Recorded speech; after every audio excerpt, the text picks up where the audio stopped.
wrapped around your soul with no control. You can't breathe when you're drowning underwater. There's so much water.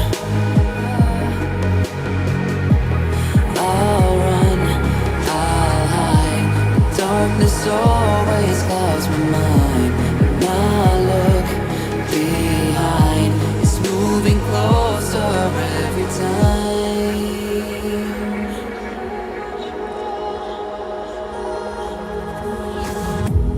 I can't pretend that I have a strong defense. 'Cause darkness, my old friend, you get me till at the end.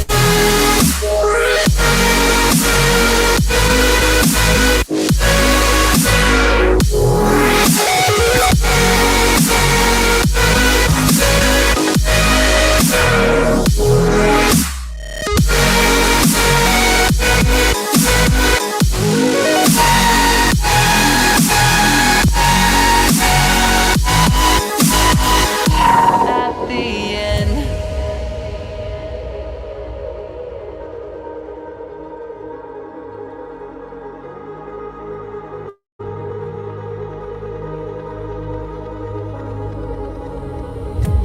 Can you feel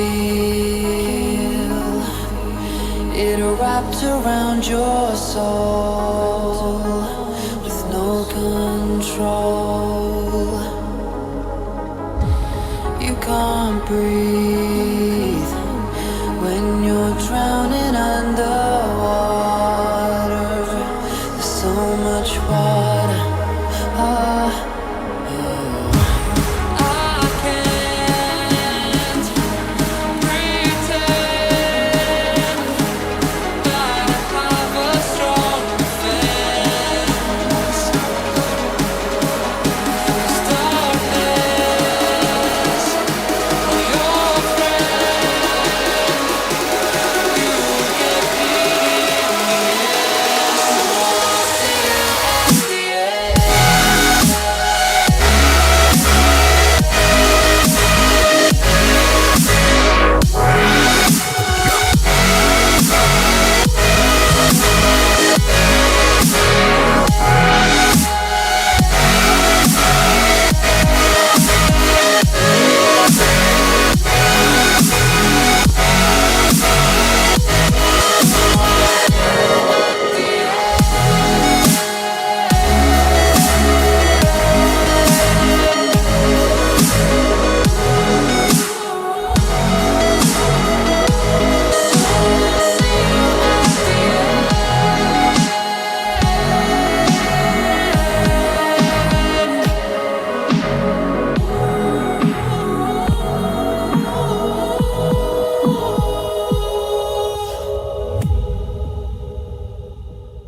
What's going on, folks? Will Stewart here with another late night THFC rant show. This week we are talking about Leeds versus Spurs. How's it going, folks out there in the YouTube world? My name is Will Stewart, and I am the host of the THFC rant show. A little bit of business before we get the show running tonight. We do have our shout outs to our Patreon members. If you'd like to become a Patreon member and get special invites to different shows that we do throughout the week, we have Spartan 7 Gaming, big fan of the show, Wayne Bonner, the legend, and Mama Coates. And you can get that at patreon.com/THFCRants. And also, too, I am Enoch Out. And you can get that as well as a lot of other merch that we have in the store. We have The Bun, you like Danny and you like Danny's man bun, you can get a shirt. All of our THFC rant stuff is memes from different shows across the Spurs YouTube family. We've also got the moon boots. Pick up a moon boots hoodie. And also too, I'm telling you, bros. I'm telling you, bro. All of that good stuff you can pick up at thfcrants.com. But anyway, let me throw the link out there in the chat and pin it to the top so that you guys can join the show here. Let me throw that in there. Boom. It'll take a few seconds for it to pop in there for you, but if you are watching the stream and you see that link and you'd like to come on and join us on our rant show, these rant shows are open to everyone. Every single person who's in the stream is allowed to click that link. I'm going to go ahead and pin that link to the top of the chat there so it doesn't go away, because the comments do fly here quickly in our show. And we've already got a few guests in the back. But yeah. Let's give a shout out to the folks in the comments before we start bringing the guests in. We've got Ronak Khanna, who says, Will Stewart, the boss. Thank you, my friend. You're very kind. Mr. K is here as well. Cody Mack was in here earlier. Danny the man. Danny, you better get your butt in here, dude. Even if you don't have a camera, just throw it on there. I can only go so long. It's been a while since I've had my bun fix. And damn, the bun. Who else is here? Jason Groves, Bob Spur TV. He says, see you in 15. I hope you wiped well, Bobby. Let's bring in our few guests here. We've got the myth, the legend, the man who you're dying to see but have never seen his face. Although hopefully that will change here sooner or later. Mr. K is in the house. What's going on, Mr. K? And before you get rolling, let me bring in a few other guests here. And we've got Brian Ireland. He's made it all the way from Ireland to join us. I'm a Barbie girl in a Barbie world. That's as far as I'm going. That's good though. That was classic though, man. It was great to watch you guys do that on your show there. It was ugly. Thanks for having me, mate. Yeah, no problem. Everybody's welcome. And Shane Black is in the house. He says, evening, guys. Morning from Australia. I think that's a joke. Evening, guys. Yeah. Joke. Good evening. Good evening. Good evening. It was a good evening last night when Emery got his paybacks. It was fantastic. And then Cody Mack, he's saying, you're a Barbie girl. Haha.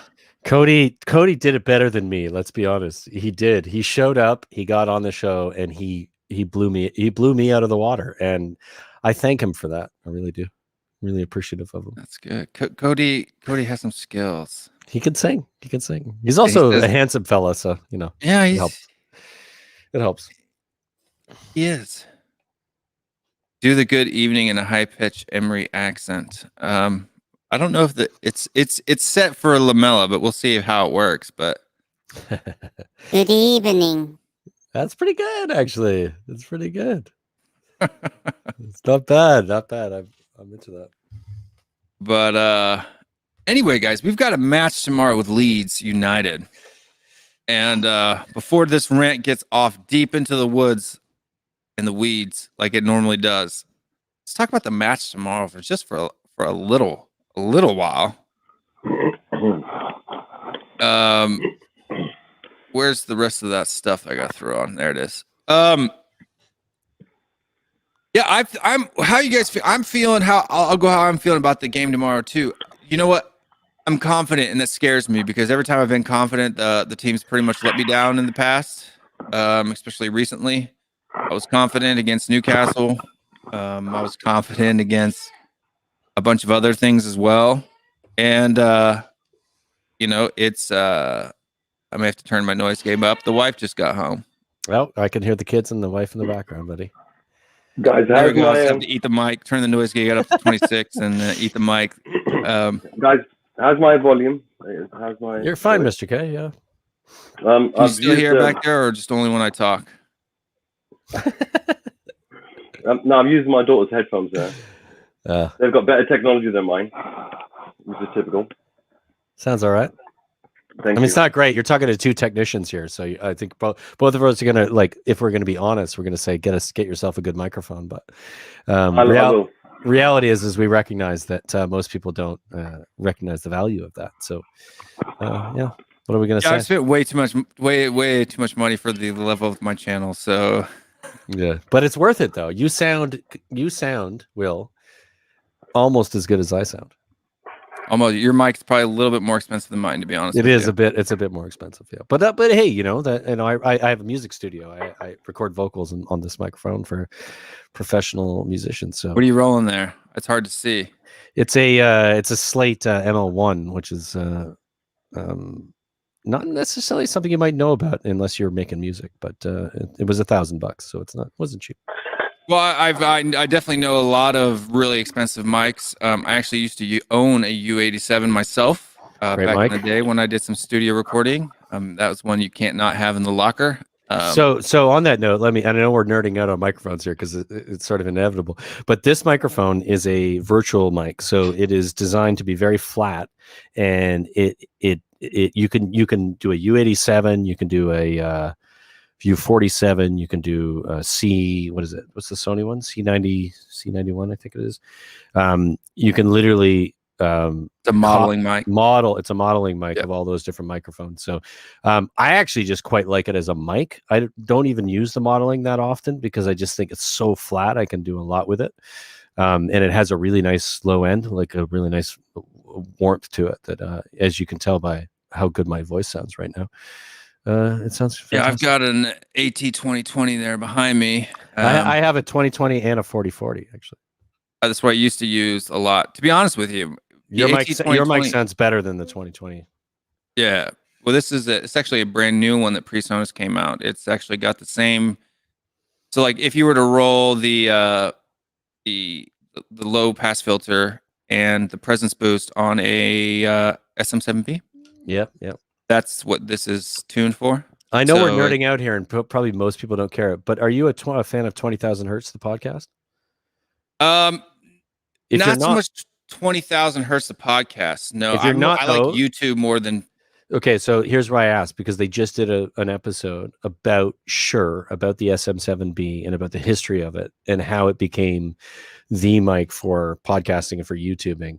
And anybody who's a bit of a nerd when it comes to audio, I recommend listening to this podcast. It's about 20 minutes to 30 minutes long, and they hired all the Shure people who created it, and the guy who made it actually initially hated it because it was used for rock and roll, and he didn't want it to be used for rock and roll. But the SM series, SM57, 58, SM7B, SM7, which was the initial one, there's a great history in how those microphones came about. And what Will is using right now, which I guess, or we're using, is that a model of the SM7B? Is it? Yeah. So it's called the PreSonus PD70. And it's PreSonus, they make a lot of that new studio audio interface stuff. Did you not used to have an SM7B before this? No, it was the same. It's the same one. Oh, okay. I just got this is the SM7B, I guess you could say, proximity. It's the model of it. Yeah, the model. Yeah. Of it. Yeah. But I mean, like, even if I were to take, it's modeled. Yeah, it's the diaphragm is modeled after the. Yeah, it's almost identical. But what they did is they tuned it with the presence boost and the low pass filter already turned on. Right. So, which is what you would turn on anyway, most likely for a voice. Most of the time, depending on who's singing, but for the most part, yeah. Or guys, I've forgotten the question. No, this is good because there's actually people. I've actually gotten a lot of comments recently about what gear I use and stuff like that. So, clip this part out and post it up as an individual video. It's a good thing for people to recognize. Here's the thing, Will, and I'll try to end this conversation, or if you don't want to end it, but I'll end my position on it.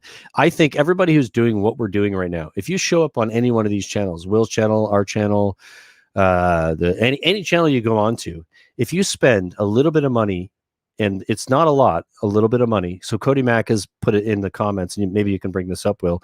I have a Snowball because I'm a real Canadian brand. It is that Snowball mic. It's $70 Canadian or $65-$70 Canadian. That Snowball mic sounds really fucking good compared to your shitty ass crappy headphones you put on that everybody goes, stop bouncing that off your chest. Buy one of them. If you're on here all the time and you want people to like listen to what you're saying, it's spend $60 to $70 and get yourself a reasonably good mic and some headphones, and it's 10 million times better. It's just night and day. Anyway, that's my I've actually used to be able to see it, but I actually have one way back there that I used to use for different things when I did podcasts for work a long time ago. Yeah. But actually what I would recommend is if you have a little bit more money, go with the Elgato Wave 3. That mic is not only does it sound really good, it's about $130, but it also comes with free software that allows you to put on a noise gate, compression, and it has presets for it, and it makes it really simple. Yep. And it sounds about 10 times better than the Snowball. So for a little bit more money, especially if you're getting into podcasting first time and you want to look, if you're gonna do a channel, spend a little bit more money. If you're gonna be on channels, spend a bit of money. But your voice on any one of these channels, if you spend a bit of money, is going to be 1,000,000 times more useful if you've got a reasonably good microphone, because everybody will listen and hear it, and that's just the bottom line. Yeah, and the audio is really the most important part. Important. You could have a crummy camera and people have no problem watching you. But if look at me, I'm not a handsome fella. Just my voice sounds fucking fantastic. Got a good voice. And then too, if you're in a noisy house like mine, having that noise gate is really good, because then you could throw that noise gate up, get real close to the mic and speak loud, and nobody can hear anything else that goes around. Like I can literally talk and yeah. So what a noise. So we're gonna get technical. What a noise gate is. I'm not gonna do it. This is a Spurs podcast, but it shuts you down to 0 until you reach a certain level. Yeah, and then it allows the signal. It opens up the signal when you get to a certain decibel level, and then you can hear it. It's very basic, but it's incredibly important when used well. I remember Will's first advice on speaking online in the rants was get the phone and bring it closer to your mouth. So I'm listening to what you guys are saying, and I'm thinking around about, I think £100 seems like a good idea. I think the bit sounds better. So any recommendations? There are other things to consider too, and so I have people who are on Tottenham away who I've said, go get yourself the Snowball mic, but the room that you're in matters in a massive way as well, and the distance from the microphone. So this is what Will was talking about. If I sit back here, right, you can hear the difference between me being back here and having a conversation with you. You can now hear my room, right? You can hear the room. You could probably, if you're an audio guy, you can probably say the room is about this distance from that distance. But if you have what Will said, like a gate and an understanding of proximity when it comes to microphones, I can get in really close here and not speak very loud and sound very fucking good with nothing else around it. Sorry, Will, I had to do that. Yeah, no, I mean that's 100% right, and we got a lot of comments coming in here on here too. So there's actually some people in here that are interested, and we haven't had anybody jump off yet, so that's a good sign. Yeah. So yeah, the preamps. I mean, you could get into preamps, but preamps are that's the next step. I would say just get yourself a really good. If you can get like the reason why I recommend the Elgato Wave 3 is because it comes with software that gives you EQ and like all the different things that you can do to make your voice sound better, but you're not dealing with the extra, on the cheap side, $100, or on the expensive side, $3,000 for a really good mic preamp that's going to add just a little bit to what you already have. Preamps in a studio setting, I think, are really important, but for this type of, there's so much compression on live streams through YouTube anyway that you're not really gaining a whole lot for that dollar. Yeah, the preamp isn't the thing that matters. It's the A to D conversion and D to A conversion when it comes to what's happening in the compression situation. So yeah, Will's completely right. It isn't the the preamp doesn't matter as much as the clarity of the microphone itself. And you can like the Elgato Wave 3 is solid when it comes to that. If you're thinking about preamps, you're thinking about more than just doing a podcast or a YouTube channel. And the software, the reason why it's really good for streaming, right? Like if you were a musician or something like that, it's not a mic that I would recommend. But for streaming, it's designed by a company that does game streaming stuff. And so they brought in the people from Sennheiser to design the capsule, which if you know anything about Sennheiser, it's a really high quality microphone company who has a lot of famous, especially condenser and dynamic microphones. And they designed the capsule. So the microphone sounds really, really good. Way better than the Snowball. The capsule size on the Snowball is tiny compared to. Also, Will, sorry to interrupt. To consider about the Snowball is that, and does the Elgato, does it have a built-in audio interface, or do you need an audio interface for it? No, it's USB powered. It is USB. Okay, so Yeah. I don't know enough about it. I apologize. Yeah, Podcast Stage on YouTube. He's my man. I watch hours and hours and hours of his. You want to watch a review on any microphone? I'll recommend his channel. Yeah, I'm taking a look at the Elgato right now and what it does have is it has routing things as well, so that like if you're streaming multiple streams, you can have a YouTube page sound come into the stream. So it's a DAW essentially built into it, right? Right, but it's a streaming specific DAW. So it's not quite like you're not multi-track recording, but it's streaming specific.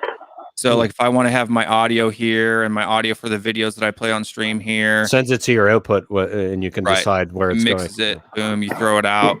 It has your headphone jack right into the microphone, so you can plug it. It basically has, and it can power even. I might even get one of those myself by the sounds of it. I have to do a lot more work when it comes to what I'm doing because I have the gear in my studio to do it. But if you're looking to do something simple and you don't have the means, this sounds like a really good solution. Yeah. So if Danny says, if you were to use, so if you were going to pay less than £150, which is what the Elgato Wave 3 costs in Amazon UK, what would you guys suggest?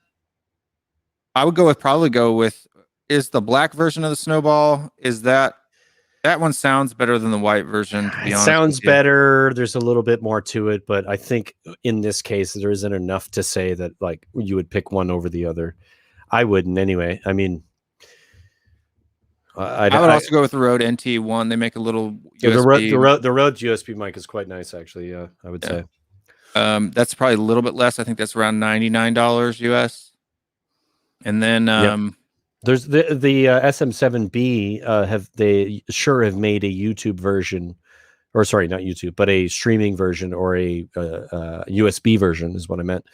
That was like $200 though. SM7. It is. It is. But it is the SM7B that everybody uses on all the podcasts and all the YouTube channels. This is the USB version of it. So you don't need an audio interface. You don't need near field monitors. You don't need a studio space to do it. You can just literally plug it in the same way you would a Snowball mic.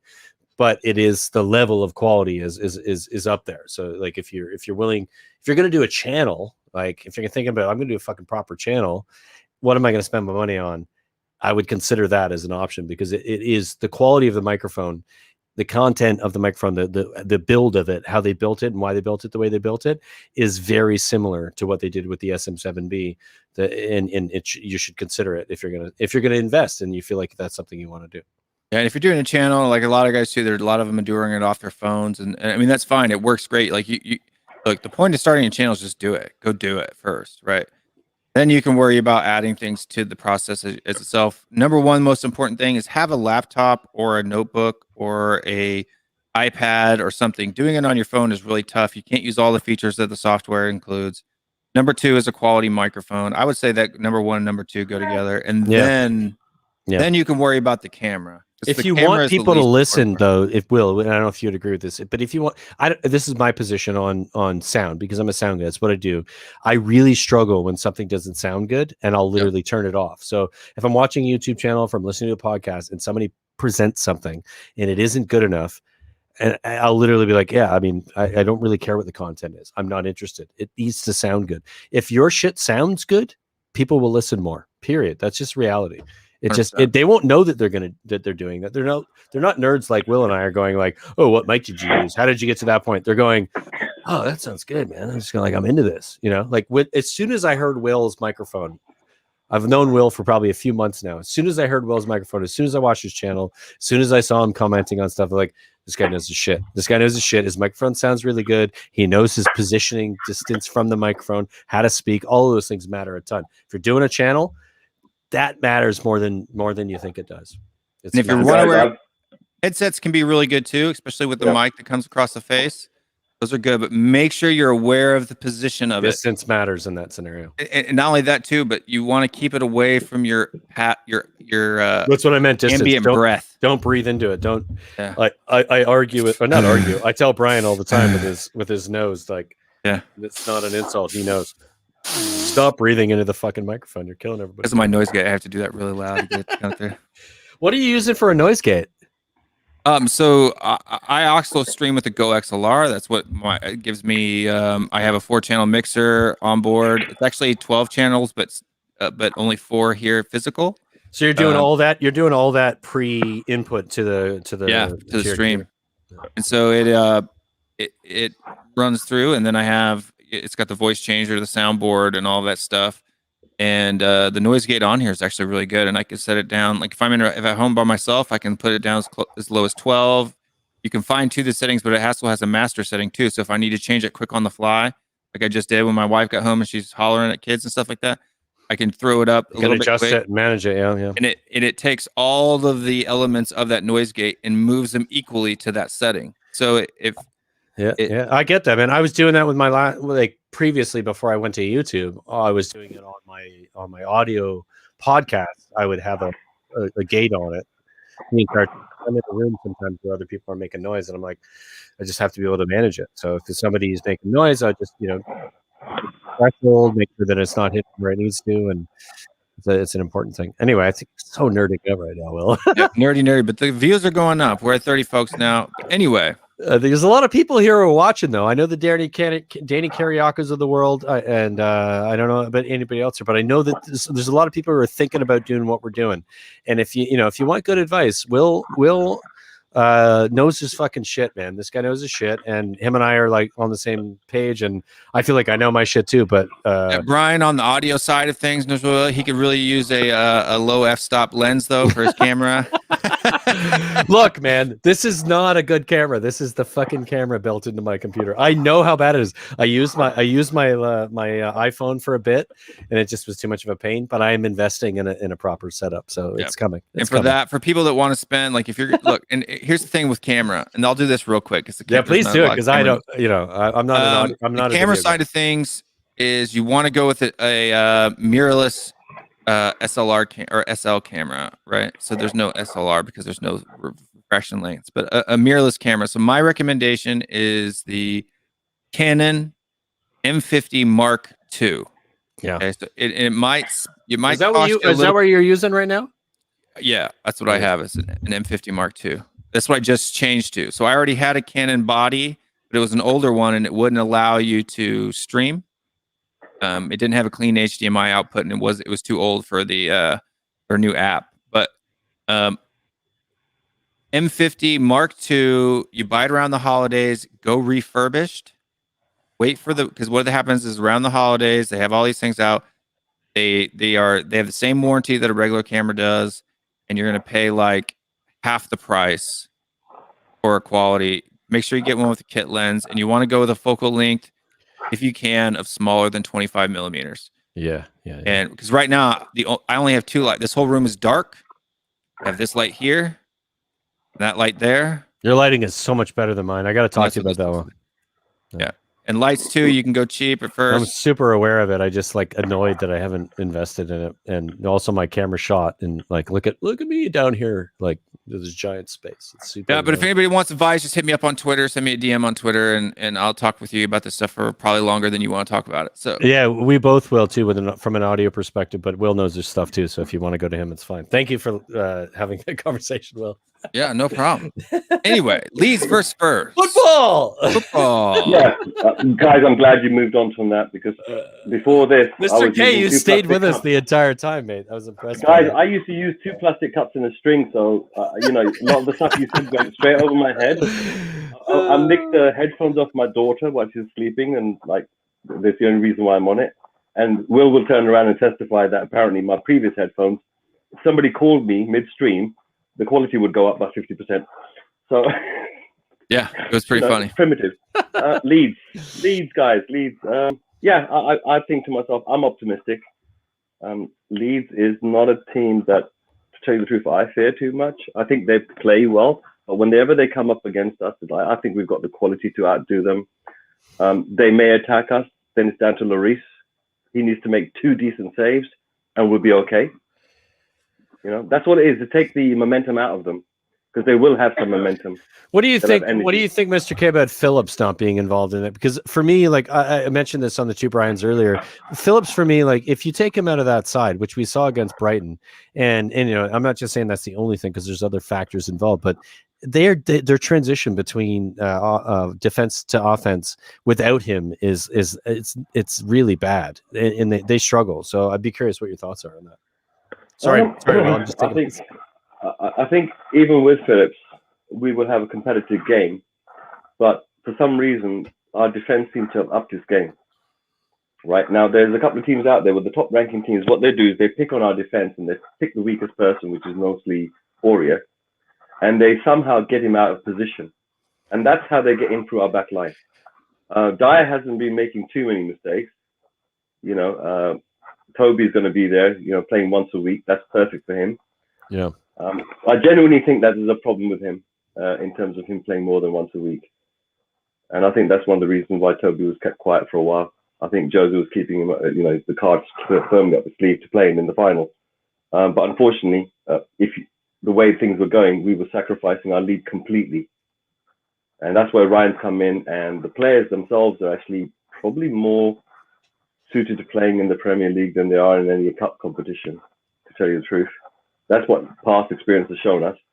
But in terms of Leeds, I think even with a full strength side, that they're going to find it really hard to go up against us, especially with the way we're feeling right now.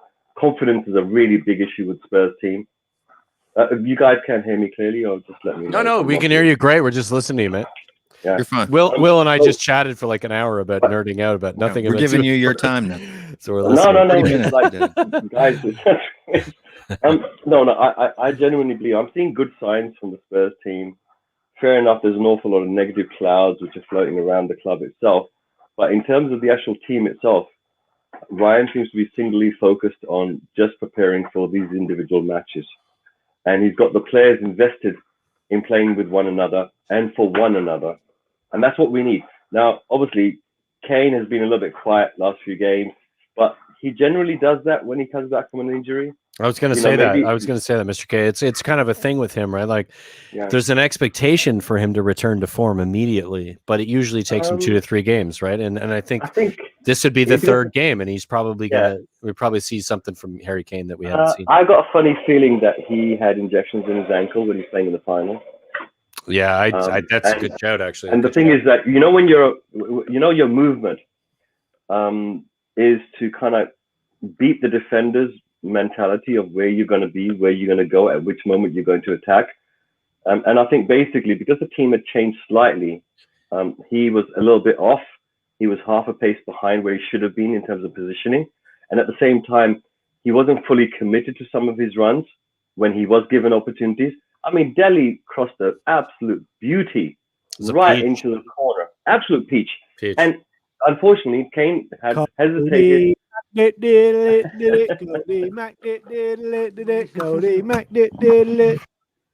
muted now, but I just threw him in. He just pulled himself out. Sorry to interrupt you there, Mr. K. No, he said earlier that he was just sneaking onto your show previously in Tottenham away. That's what he does. He just shows up and interrupts and makes everybody uncomfortable. So, Cody, since you're back there, you can run the comments then. If you're not going to come up and join us on the stream, make yourself fucking useful, Cody. Come on. And just to let you know, Danny said that he was with his girlfriend and she was asleep and he couldn't really come on.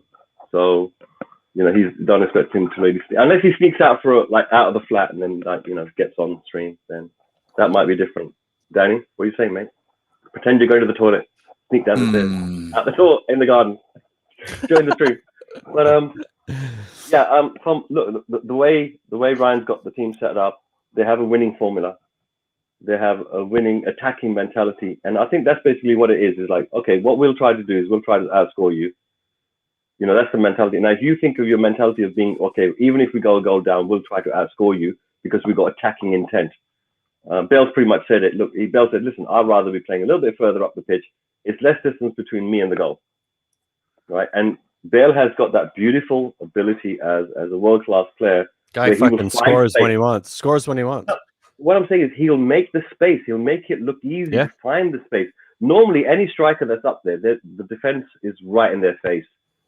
Right, but he finds the ability to move away, gain the space, gain the touch, and then he'll come out the most exquisite shot, and he'll do it with such confidence, and that's what's crazy about it is the confidence. That hat trick he scored was every single one of those goals was a peach. Honest to God, I'm not joking. Mr. K, we spoke about it on the two Brians earlier. And we did Jackie Boy did a full rundown. I think maybe you were in your car or whatever, where you were, but you weren't able to join us fully. When it comes to what he brings to the table numbers wise, his numbers are better than almost every other player in that position in the league. If not, I think he is actually better. He's the best in that position, and his levels and percentages of finishing are just ridiculous. To not play him is one of the most absurd things I've ever seen. I think some of the things that we've heard in the season regarding some of the opposition that we played, it's almost laughable. At the beginning and during the season, every single manager out there turns around and says, "Oh, every team that you play against, right, is hard in the Premier League. There's no easy games. When we play a team, oh, that was easy. When someone else plays the same team, oh, you know what, that was a tough team to play against. They worked really hard." And I think this media narrative is to a certain degree seeping into the fan base as well. It doesn't help when we end up losing against lower teams as well. But this is where Bale comes in. Well, that's the thing, Mr. K. Think about it. How many games where we were up 1-0 or drawn had been drawing to 1-1 going into the second half, going into the 80th, 90th minute, where a player like Bale would inevitably almost every fucking time score a goal and win it. We saw him do it at Spurs. We saw him do it at Real Madrid. He's come back to Spurs and he's not been given the opportunity to do it. The failure there is clearly the management. It's completely lack of understanding about what this player can do in any situation when he wants to do it. It's absurd.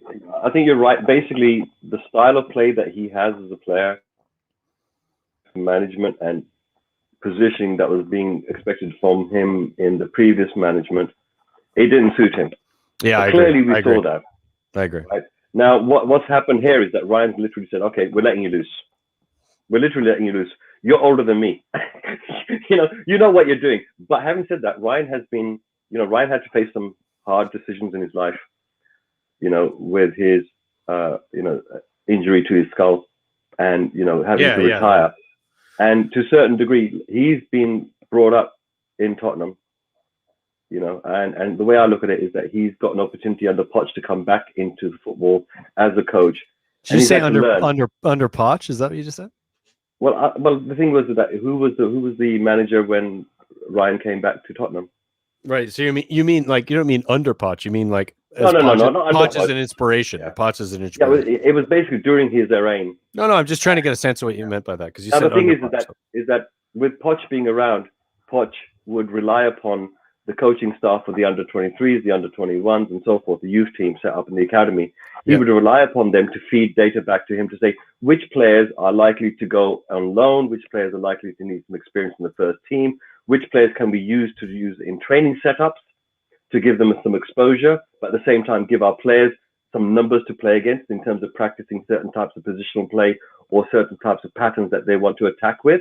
Yeah. So, for example, you would take, say, for example, one midfielder from the right-hand side, you would take one winger from the right-hand side, you would take one forward and one right back and say, those four players, we want you to practice certain things on the right side of the pitch. and then they will get another bunch of players somewhere else. And so in order for them to practice this, you would then fulfill the opposition with youth players to give them some competition to play against. You couldn't have your own players, specializing against you. So that's where the youth setup comes in. And I think that he's benefited from the fact that Poch was there. He's also, he says that he hardly had much to do with Jose, but at the end of the day, Jose was playing youth players. Where did these youth players come from? Was he playing youth players, or did he just put them on the bench so that it made him look like he was playing youth players? Jose Mourinho has but let's think about it. Jose Mourinho has a history of doing that. Like, everybody says I don't bring in the youth, and then he does this thing with Scarlett, Jane Scarlett's been on the bench. Let me finish. Jane Scarlett's been on the bench for the last 3 weeks. So Jose brings in the youth. It's just he's just kind of taking the piss a little bit. It's not real. It's not real. No, Jose is one of those players, right? Yeah, that doesn't want. He's never had a situation, I think, apart from maybe Porto, where he actually tries to develop players over a number of years to kind of form a big team. He's never ever anywhere for a number of years. Right. So basically, he wants to win matches, and he will do what it takes to win matches. And unfortunately, that's not what Tottenham needed. That's not what they want right now. Regardless of bringing players into the squad and getting rid of players, let's look at where we are right now. What's the squad that we have? What capabilities do they have? And if on their day they can perform, what type of results would we expect from our team? And we all know that our team, if you compare our team on their day, they're quite good. They can take the game to most teams out there. Maybe they can't knock it past Real Madrid or Barcelona or Man City, but they can on their day attack most teams. And Leeds are one of those teams where, yeah, fair enough, in the Premier League, they've been able to play some really nice and intensive pressing football. But I think we've got more than enough to get over them, especially with the current form that the players are on, the confidence that they have. Our players they need a talisman in front. They need someone at the front to inspire them. Okay, so Kane, the way I look at it is that since Jose left, he's been in a sulk, right? And do you think is that what's going on? I kind of feel somewhat the same way. I'm interrupting you because I wonder if that's true or if there's a bit of the post injury scenario. But I brought it up on a couple of shows previously. I was a bit like, I don't know, is he kind of not playing because of the potential scenario for him moving on? I think the injury didn't come I think the injury didn't help. Yeah. Okay. That came at the same time, but. You got to imagine that he feels the weight of responsibility to drag this team. Oh, he does, 100%. Right now, one of the biggest problems he had was when he looked around at the team. He's thinking, "Why the heck do I have to pull you losers over this line when you guys don't up your game?" It's a bit of a frustration there for him, probably. If he's the captain, yeah, you'd expect the team to rally around him. Yeah, I get that. And the problem is, that unfortunately, he's come out a few times against the team. And he's probably said that in the dressing room as well. So I think to a certain degree, with Bale smiling, with Bale having proved that he's done it and so forth, I think that the players now all of a sudden are a little bit more confident. The pressure can be taken off Kane. I think the confidence comes though, and I don't know, Will, if you agree, but I think the confidence comes from not being held back. I know this is sort of the obvious thing everybody talks about, but I think there's truth to it. And if you've been given so many instructions on how you're supposed to play, and then those instructions are no longer there, and then the person who's now giving you instructions, which is somebody is saying, hey, just open up, have some fun, play some football. We're not super interested in you trying to play this very restrictive way of playing, and that goes out the window. Of course you're going to be happy. Of course you're going to see players like Dele Alli, big Gareth Bale, even Bergwijn, these players who have been kind of pushed out somewhat because they don't fit this really strict restrictive mold, which is what we've seen. With Jose Mourinho, it was a very specific way of playing, and if you didn't fit it, a bunch of players didn't fit it. Even though a bunch of those players had, I think, somewhat of an ability to perform in different ways if you're willing to move or shift your or the way you're going to play, which Mourinho did not do that. He failed at that. It's not just him though. I'm not saying it is. Yeah. I'm just saying that's in our most recent form. Sorry. Right. I'm not talking about our team. I'm saying that the formation and the setup and the style of play that was being used is that what they do is they pass the ball around left and right at the back. Okay. And what they're doing is they're looking for a little bit of movement, left or right wing. shift the other team. Yeah. And the problem, unfortunately, is that when we look at our players doing that, they look absolutely clueless. Right? Now, what you want to see from the team is that when they got the ball, they got this attacking intent. You know, that type of impetus. Look that they have. It's impetus. It's what if you're going to do this, what would the results be and why? Now, with Dombele, I think basically the problem that Dombele has is that it's almost like he's playing more or less by himself as opposed to the quick transition that you need. You need to get the ball and then pass it around a few times. Give the other players a touch of the ball. Okay? And I think he's too slow in that. Whereas he holds the ball too long in many cases. Yeah, so I think he's more perfectly suited if he was further up the pitch as the number 10. I agree completely. Because then he would be able to get the ball, he'd be able to turn his man, and he's got the skills to do a beautiful pass, or he can do a wonderful shot. And the key here, Mr. K, is if he makes an error and his pass isn't correct, or if it's too late, or if it's intercepted, it doesn't completely fuck us. Yeah. And all of a sudden we're screwed. This is the thing about creative players is they're going to often, most often try something. And then when they try something, if it doesn't work, it doesn't mean that we lose the game, because they're in a position further up the pitch where they're able to say, I'm trying to make something happen in this situation.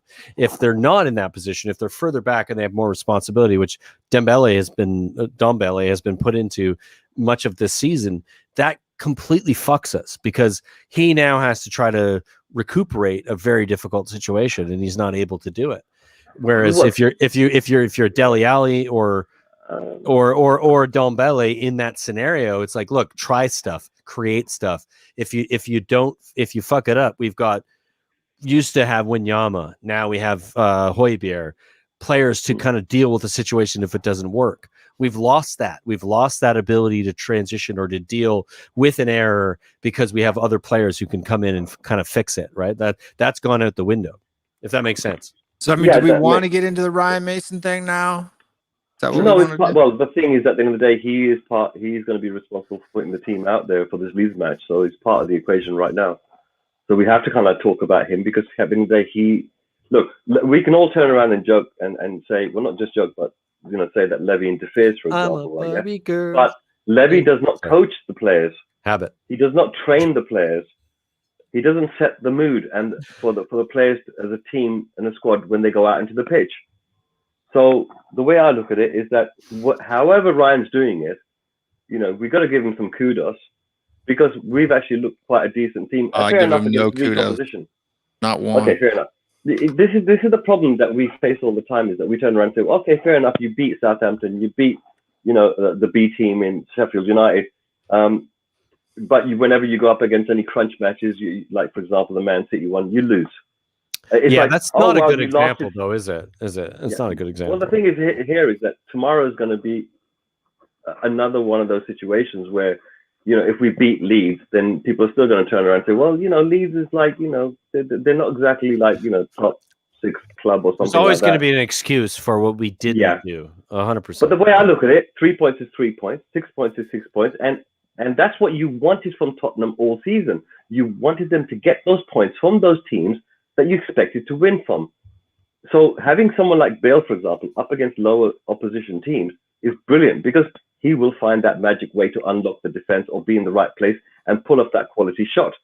He'll give himself that space to make the shot in the first place rather than passing the ball back somewhere. Now, when we had Eriksson, sorry.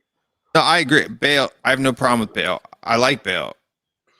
Yeah. Bale is the only shirt I bought this year. Well, and I'm totally fine with him coming back next season.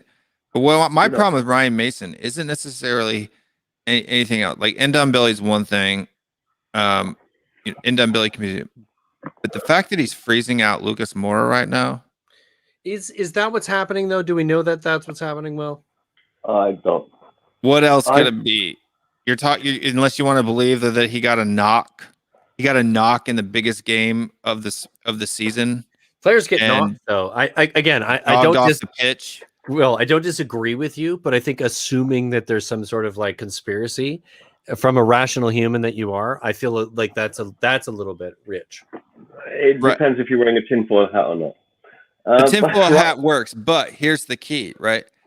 There's if you want to go into critical thinking and being skeptical, you have to skeptical. You also have to take in the human condition, right? So if what is more reasonable to believe? What is more logically plausible? That he got a knock in the 70-minute mark of the which he showed no signs on the pitch of having, and then didn't play in the next match as well because of that knock. Yeah, or the fact that a new manager came in who he doesn't know and has obviously having Mr. K, before you chime in, and I'm going to go super rational here because I know you love this, Will. What's likely is it's a combination of the two. There's been a scenario where he's probably felt somewhat uncomfortable, and it gave Ryan Mason an opportunity to say, you know what? If he's not 100% sure, I'm now going to make a decision based on that because it's going to give me an opportunity to bring in a Dele Alli. So it isn't likely that there's a conspiracy at all. It's just that he felt what he had an opportunity to do based on the current scenario was relatively obvious. And I don't think that's I don't think there's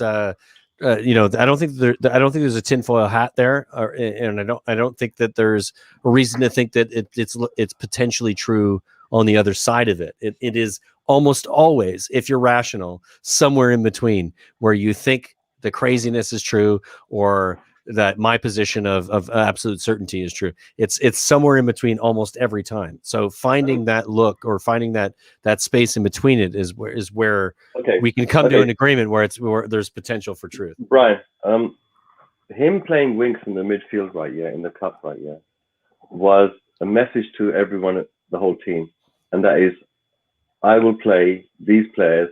Everyone be afraid of me, right? Really? Is that what you think he did there? I think that was he had to. I think it was just complete disregard or misunderstanding of like the situation at Spurs. Well, let's put it this way: he's not completely dumb, and he's not blind to have seen the fact that Winks has been like playing sideways passes and so forth. And I think basically he gambled on the fact. I think there's a couple of combinations there. One is the fact that he had to assert his authority over the team, show them what's what. Because at the end of the day, he needs to shake them up a little bit and say, right, listen, Jose's gone. I'm here now, right? I'm not a puppet, and I will play the team that I want. He put in players that he trusted, that he knows about, he's played with. Secondly, Levy probably told him, listen, you know what? I've got these assets over here like Dele, right? Yeah, I need them to be playing because when the match gets viewed around the world, I want his shirt there because, there's fans around the world. They want to see Dele Alli. They're not involved in the politics that we've got in the UK. And they want to see these top stars playing in the game. It's a form of entertainment, right? Yeah, so I get all that. That long conversation that Levy had with Ryan, he probably covered an awful lot of bases with him, saying, this is what I want, and then probably convinced him that the reason why. Now, Ryan turned up in the last interview and said, hey, you know what? I love Levy. I think he's the best thing since sliced bread. We literally buttered up. No, that right there, as any rational person, you look at that and you say, yes. This is what I think was happening. I think you've got Daniel Levy who set Ryan Mason down and said, you're not in charge. I am. Here's what you will do. This, and this. That's listing off the players. I think that's far more plausible. Yeah, that may be true, but at the end of the day, most chairmen out there, when they sit down with the manager or the head coach, they say, this is my expectation. And a good head coach will turn around and listen to the chairman and say, okay, fair enough. This is what you want me to do. This is the style of play. This is the type of players you want me to play. This is, whether it's promoting youth or whether it's, you're going to buy really classy players. At the end of the day, the chairman is going to dictate that to the coach, right? Now there has to be. Let me throw this out there for the people in the comments, and that's the only reason why I'm interrupting Mr. K, because there's a lot going on out there as well. Okay, go for it. Let me throw this out there for you and just let people, let you savor on it for a little bit. If you're a micromanaging authority figure, what kind of person do you want underneath you working you? You want a young person who's got something to prove, who needs you more than you need them, right? Why? Because they're easy to manipulate, right? Like if I were to go out and find some 17 or 18-year-old kid, right, who really wants to be on YouTube really bad, I could pretty much get him to do anything I wanted if I had a big channel, right? As far as what's in, I could use my power dynamics to impose it. Why? Because he needs me. I don't need him, right? So he's going to do whatever I ask him to do, right? If I say, I want you to write out the description by hand, no copy and pasting, he'll do it, right? Because he has to do it, because he wants to be successful in the area that I'm at, right? Ryan Mason's goal is to become a manager at a bigger club. Yanked him out of the U18s before, while he was still rolling around on a UEFA B license, and throw him into the top of the Premier League club. What else can he say, right? The problem is if Levy goes out and finds somebody who's older, like we do have older coaches in the club who he didn't choose. Why? Because they're not going to be as easy to manipulate. Why is Ryan Mason getting the job over Ledley King? Yeah, I don't know. Maybe it's because he's had more training with the players in terms of coaching. Secondly, his face fits. Thirdly, why was Chris Powell left out of the equation altogether? Exactly. Considering he's got more experience than all of them. Because Chris Powell would have actually said what he thought. Look, Levy's chosen his front man. And if you look at the last press conference, it's like that's the most lamest conference I've ever seen. Like they literally were like having jolly laughs with each other. The same lady that asked him a question, she was the same lady that asked Bale the question when Jose was around, and he turned around and said, "Yeah, well, I'm going back to my parent club," and then the whole thing blew up in the media, and the fan base was jumping up and down. That was a rigged question. So these journalists can ask questions that can put the manager or the coach under pressure, but for some reason they all seem to have cozied up with one another, laughing and giggling and. Do you think Kane is like the best player on the whatever, man? It's not real critical questions. But be that as it may, we have to see what's going to be put onto the pitch. And regardless of whatever the situation is, we have the quality in the players. If they're playing the right way, with the right mentality, with the right energy, they can beat Leeds. I predict 4-1. Let me switch it around a little bit. Has Harry Weeks done anything in the last 3 weeks to deserve a starting position on the pitch? Well, No. yeah, it's probably rubbed up Has against Ryan. Dele Alli done anything on the pitch in the last 3 weeks to deserve a starting position? Okay, so I'm Did going he play well though? I'm going to chime in on this, well? and maybe Mr. K and I agree on this. I don't think he was great, but I think it's the best he's been for a long time in the situation he was in. He was playing though against the worst team in the Premier League, and if he didn't stand out, we would have all been pretty disappointed because it's fucking Sheffield. They're terrible. They're relegated. They're terrible. He should stand out. What we should be concerned about is if he does get a start tomorrow against Leeds and goes missing, which is actually what I likely think will happen. Don't want it to happen, but will likely happen. He will start tomorrow and he will get rings run around him. And that will be, hopefully for most of us who are fucking real about the situation, we'll go, yeah, he's not remotely close to it. Not real close. You can't play Sheffield and think you're fucking on a level and then come up against Leeds who are mid-table and then look shit. I think he'll look shit tomorrow. Yeah. Ryan, let me ask you a question. If you had to rate Zagreb and put them into the English pyramid, which tier would they go in? They'd be like 17th, 18th, probably. In what? In the championship? Well, No. I thought you said Premier League. It would No, I be said in the top pyramid. table. They wouldn't get into the Premier League. Pyramid. No, That's they would what be I'm a saying. top table championship side. Come on, now let's be real. Are you sure they'd be top in the championship? No, considering I how don't many think so. strong Yeah, teams are? top table. I don't mean like top of, like not number one, but they would be like a West Brom, a Norwich, a Fulham, an in and out side. Sure, yeah. Well, Norwich is- the Norwich is Why is it very relevant though? What's the question? What's the Okay, purpose the of the question is this: is that regardless of how bad some of these teams are, like Southampton and Sheffield United, when you compare the capitulation that our team did, under Zagreb, for us to be able to get past these teams and score well, it bodes well for us. That's what I'm saying. I mean, I'm saying that just because we're thinking that they're What a bodes B well? team, Sheffield What do United, you mean? What do you mean it bodes? We need well? a I don't clarification before you go further. understand. Yeah, please. Right. So basically, what I'm saying is that the confidence is there, the passing is there, the defending is there, and the quality to finish off these type of teams is there. Okay.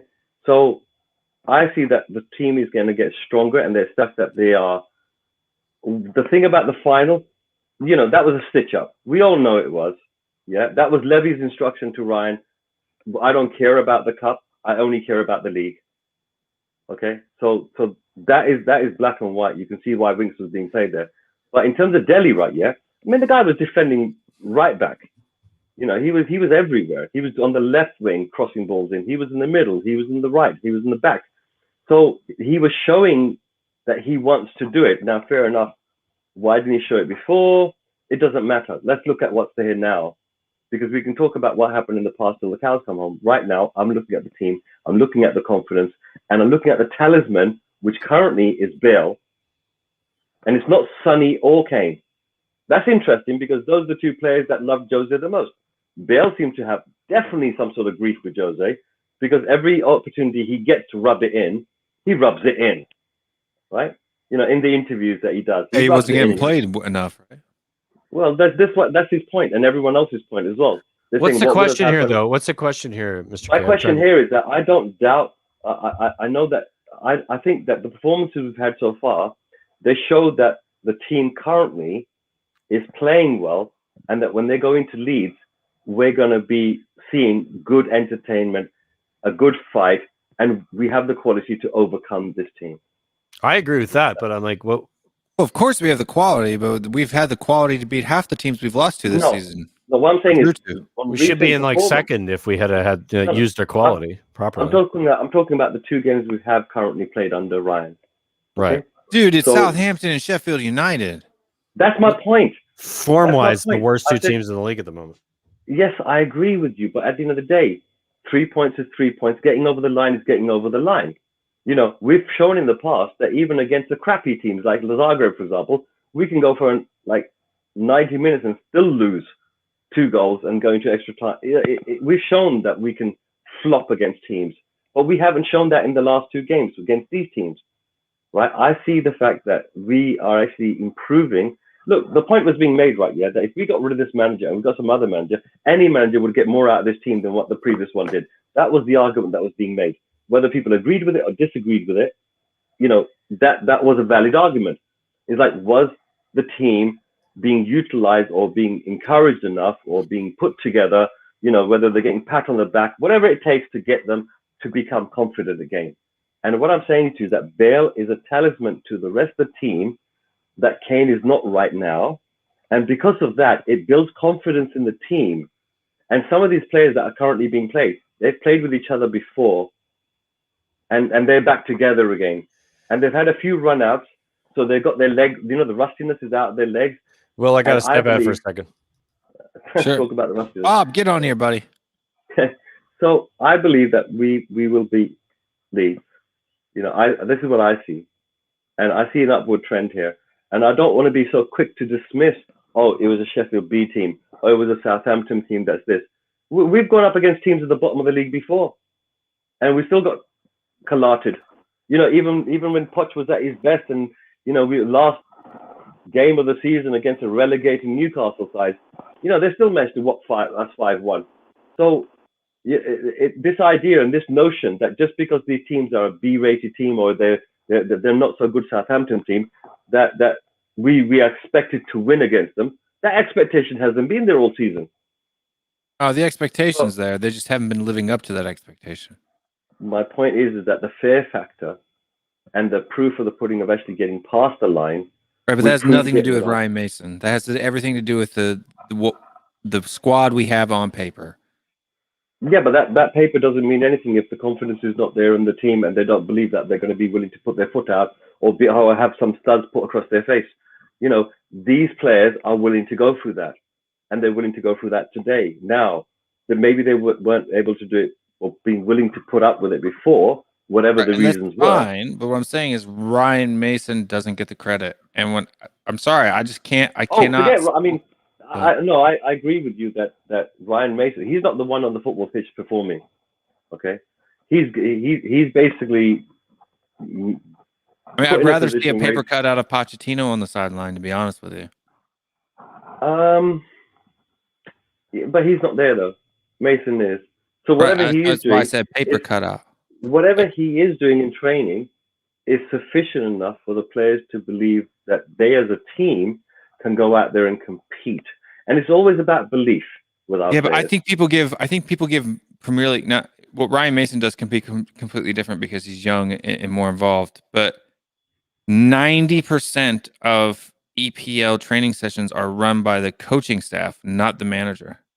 No, but he's been part of that coaching staff, so that makes sense. You know, Levy's the manager, he's the coach. You know, he takes care of the training. The players more or less know the formation that they like to play. You know, a 4-2-3-1. You know, a defensive 4-4-2, and they're done all right with that. You got people that have been given license to run around. Look, Delhi was given the license to be on the left, be in the middle, be on the right, be in the back, be in the front. He had license to freedom to move, right? Who gave him that license? He gave it to himself, or did someone say, you can? Be the Delhi Ali that we know. Kids running around on the playground right now. There's nobody in control. It's a but at the end of the auto day, drive. Yes, I know. But one thing we have noticed is that our team, when they go into the second half, they do a little tweak in positioning. There's a little bit more intensity, and at the same time, there's a little bit more calmness in the way that they take the final ball in terms of passing. I could be way off here, but this is my perception of what's going on. Right, this is my perception of what's going on. You got Ryan Mason, 29, Gareth Bale, 31, 32. You know, Harry Kane, 28, Hugo Lloris, all whatever. played with him too. Keep that in mind. Yeah, all play with him. They're all mates, buddies, right? Yeah. So what happens at halftime is Ryan says, "Hey guys, this is what I think." Bale, what do you think? Now these players have far more input into what goes on, training session wise, you know, match wise, team talk wise, yada yada yada. And so, yeah, of course they're going to be happy. But the Dutch team had that in the national squad 20 years ago. They used to slag each other off and talk about the game, and the managers used to facilitate that. So some successful teams in the past have employed that type of tactic, and some of the bigger teams out there in the world definitely do that anyway. Right, so but I'm not saying that's okay. What I'm saying is because Mourinho is no longer there, and didn't allow that to happen. Exactly. Of course, the likes of Bale are going to be far more happy. But then you see the people who actually deserve a spot on the team. Like, I'm sorry, I do not believe Ryan Mason today, 2 weeks after the fact, saying, "Oh, and by the way, the reason why these guys didn't play or were taken out is because they're injured." We've never mentioned that in the last 2 weeks. Yeah, but by the way, that's why. It's a bit suspect. Yeah, but no one's asking. The strange thing here, right? Yeah, is that in the interviews, no one's actually asked him about his selections. Like, why didn't next man play? Why didn't next man? They haven't scrutinized it as much. They're giving him a free pass. No, they've asked, "Are there any injuries?" And he said, "No." No, not injuries. Davis, and that's repeated. My point is that's not what we're talking about. It's a case of like, why is Dombella not playing? Why is he came out today though and said Dombelli's not playing because he wasn't fit. So it is what Will is saying is it's not being given the same amount of weight it should be based on the fact that it's like he's this young manager who doesn't really know what the fuck he's doing, so they're giving him a bit of a free pass. I think that's what you're saying, Will. Maybe I don't think that. Look, apart from Ryan and Levy, I don't think Ryan is anyone else's fool. There's a steeliness about him, which I think he's got. I like him. Yeah, I do. Yeah. I'm the same. No, I think before when he first came out, we all thought he's just a complete hand puppet. He doesn't do anything. There's a remote control. Where are you seeing the steeliness from? I think it's just the way he approaches people. Yeah. I see it from every time I've seen a clip of him, whether it's on the training field, whether it's in an interview. I see it from that. And what I've seen recently is that he is stepping up his maturity in that. He seems more comfortable within it. Whereas the first interview, he had to keep turning around to the news press agent and saying, "Hey, what do I say to this? Can you bail me out of this?" You know, he's under I instruction. mean, he did that Now- today. right? Now he's no longer asking anyone. He's directly answering the questions. And as No. a politician, Today he brushed like half the questions to the backside and looked at the press director and the press director had to come out and say, "Stop asking these questions." well, to a certain degree, he's not allowed to talk about certain subjects, and that's been from the beginning. My point is that when he is asked a question, as a politician, he doesn't necessarily always answer the question directly. And that's what I've noticed. It's the way he answers it. I don't Right? know, man. Yeah, He's so wrong. I'm kind of in the middle of both of you here because I completely recognize what Mr. K is saying, and there's been moments where I've been impressed with such a young manager who he is. He's 29 years old. He's been put into a very difficult situation. We can all agree that that's the case, and he has done something I think that we could all, not even just from being Spurs fans, but just being fans of people who recognize talent. He looks to me like a guy who will eventually be a good manager. He's really smart about answering questions. Yes, he's obviously toting the line. That is, he works for a club. He's been hired to do a job. He's going to tote the line. But he does seem really good at it for his age. And I think that's the thing that comes into play. Doesn't mean he's going to be great at it. Doesn't mean he's going to be the solution. He's just good at it for his age. And so for me, I'm just kind of going, oh, I'm pleasantly surprised by that. It doesn't change anything. Doesn't make me think that like he's going to be the solution to anything. I just think that I'm impressed with him generally. Yeah, well, you're impressed. I'm going to hide now behind my couch because Cody's got that steely look in his eyes. Cody Mac. Cody Mac. You want to sing some Barbie Girl there, fella? I mean, I can feel a Cody rip coming on. I'll have to go back. I'll have to go back and clip that audio out from Brian Ireland, and then I can play it for your intro from now on, Brian. What's that? Will I miss I'll that? have to go back and clip you singing "I'm a Barbie Girl." No, please don't do that. And then play it as your intro from now on.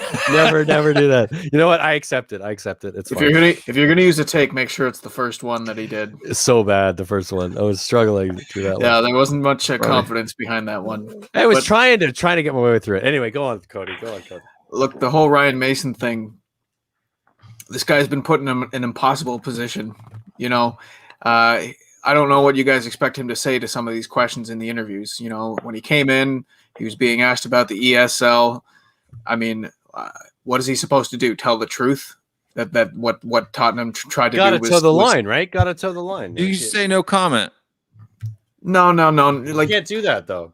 Yeah, you can. No, he can't. He's been hired to do a job. He's been told you respond this way in this situation. We're paying you for that.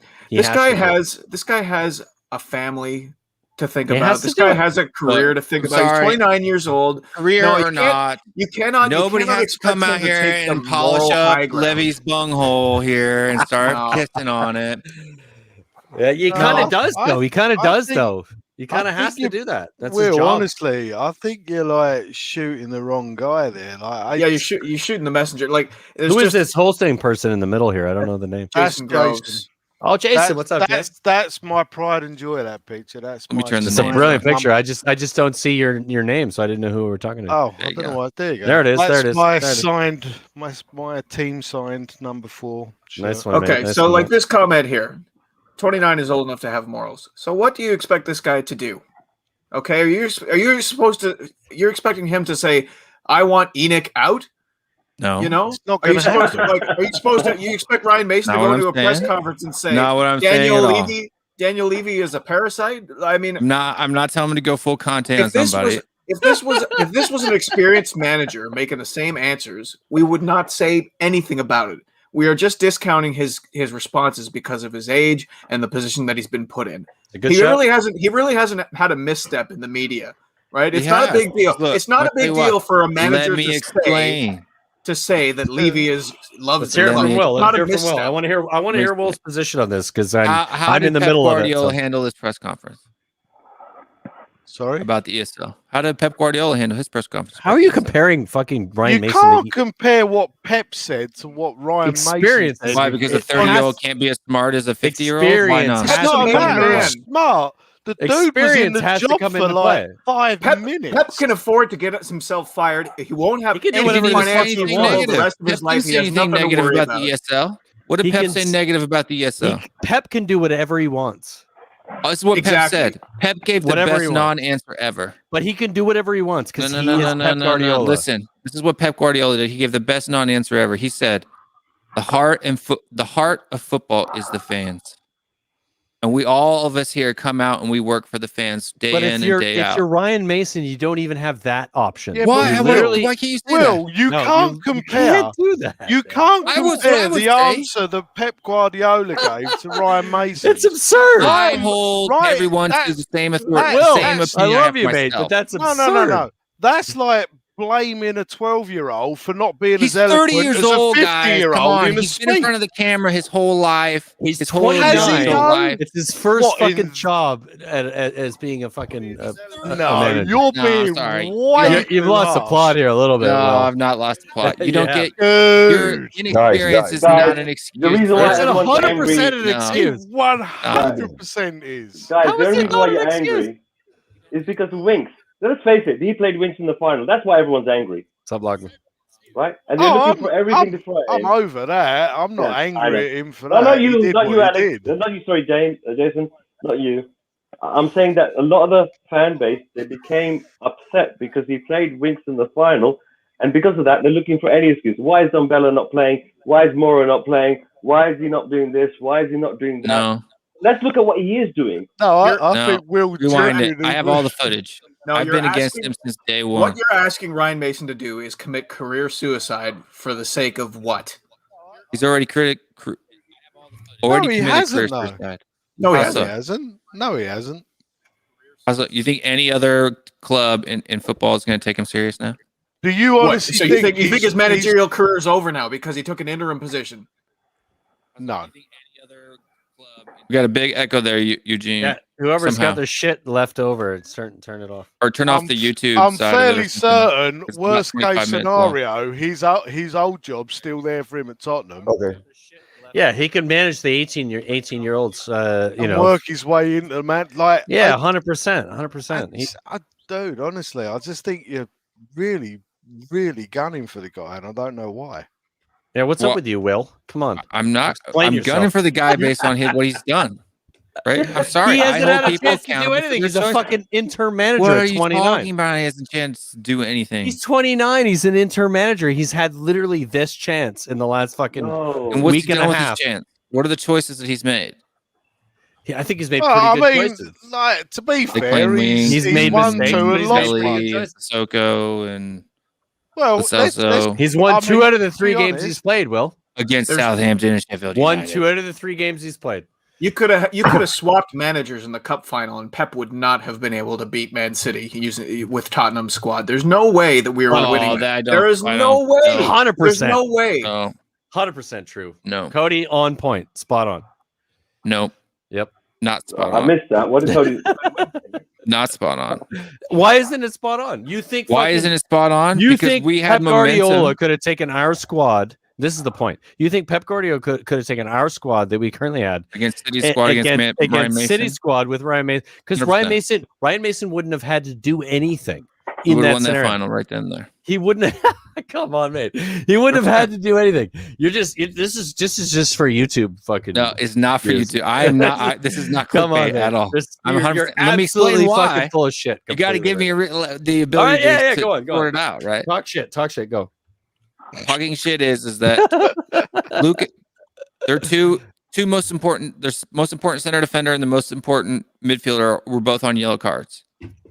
The one person who gave both of those players a yellow card was taken off the pitch at 67 minutes. The only player for the squad that looked like he had any attacking threat at all, who was any type of was able to break the press that City was putting on us, was removed off the press. I After told that you happened, about the City they final. scored a goal 13 minutes later. What None of those things matter. do you mean none We're of the those things league. matter? None of those things We're matter. very- If you don't They're have so Harry much. Winks, They're so much better than us. None of those no, things it's matter. not true. It is We beat them 100% 2-0 earlier in the season. What are you talking about? But against a team that were not organized the same way they Okay, became so it's not- To be organized. fair, It's though, not when even we remotely players- close to the same situation. when we It doesn't beat matter. them Doesn't when matter. we beat them Doesn't matter. 2-0, We organized them. Pep did. when we beat them 2-0, how many shots on goal did we have? 2. Two. Right. How many attempts on goal did they have?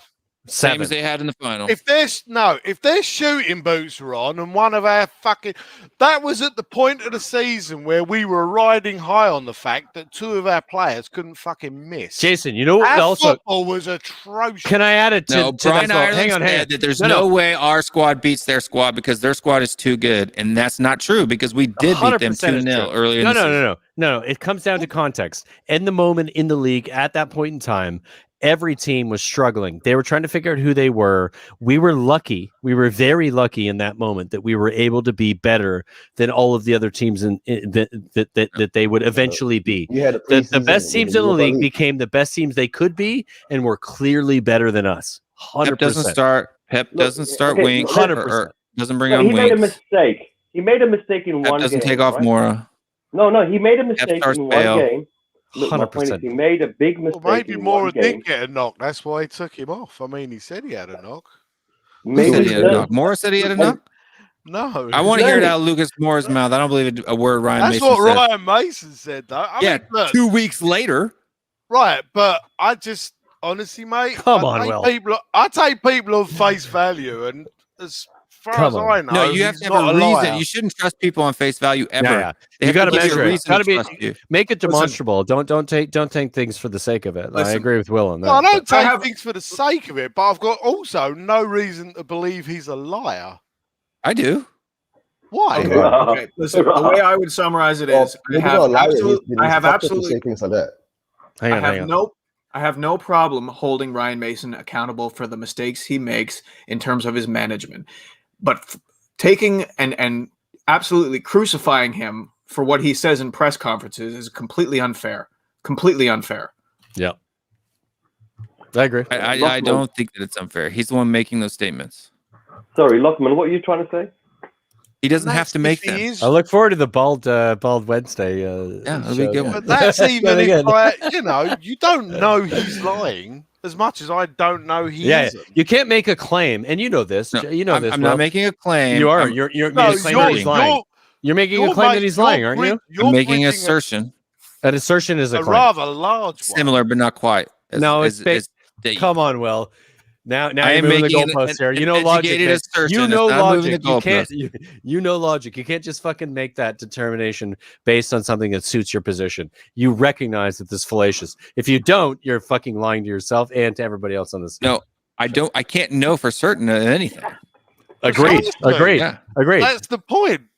Agreed. Right, but Thank I you for can making make my point. educated assertions based on evidence, But based on you past evidence. performance. what evidence have you made it on? What evidence? The fact that he was the only person that was willing to take the job during the ESL sellout.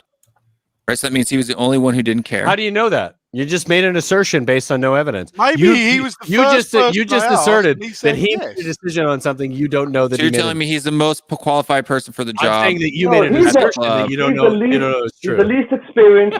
He's the least Come on, Will. experienced coach in the top 3 leagues in this country. Where's your logic, buddy? He's Right, the that's why I least am losing my experienced logic. Coach. Why was you, Daniel Levy, with a squad full of, with a coaching staff full of coaches, pick the least experienced person at your club? What reason would you do that? What is the logical conclusion to that? Because the charisma and Because the he's rapport- willing to do what No, I no, want listen. him to do. No, Will, listen Cheaper. to me. Cheaper. No, listen to me, Will.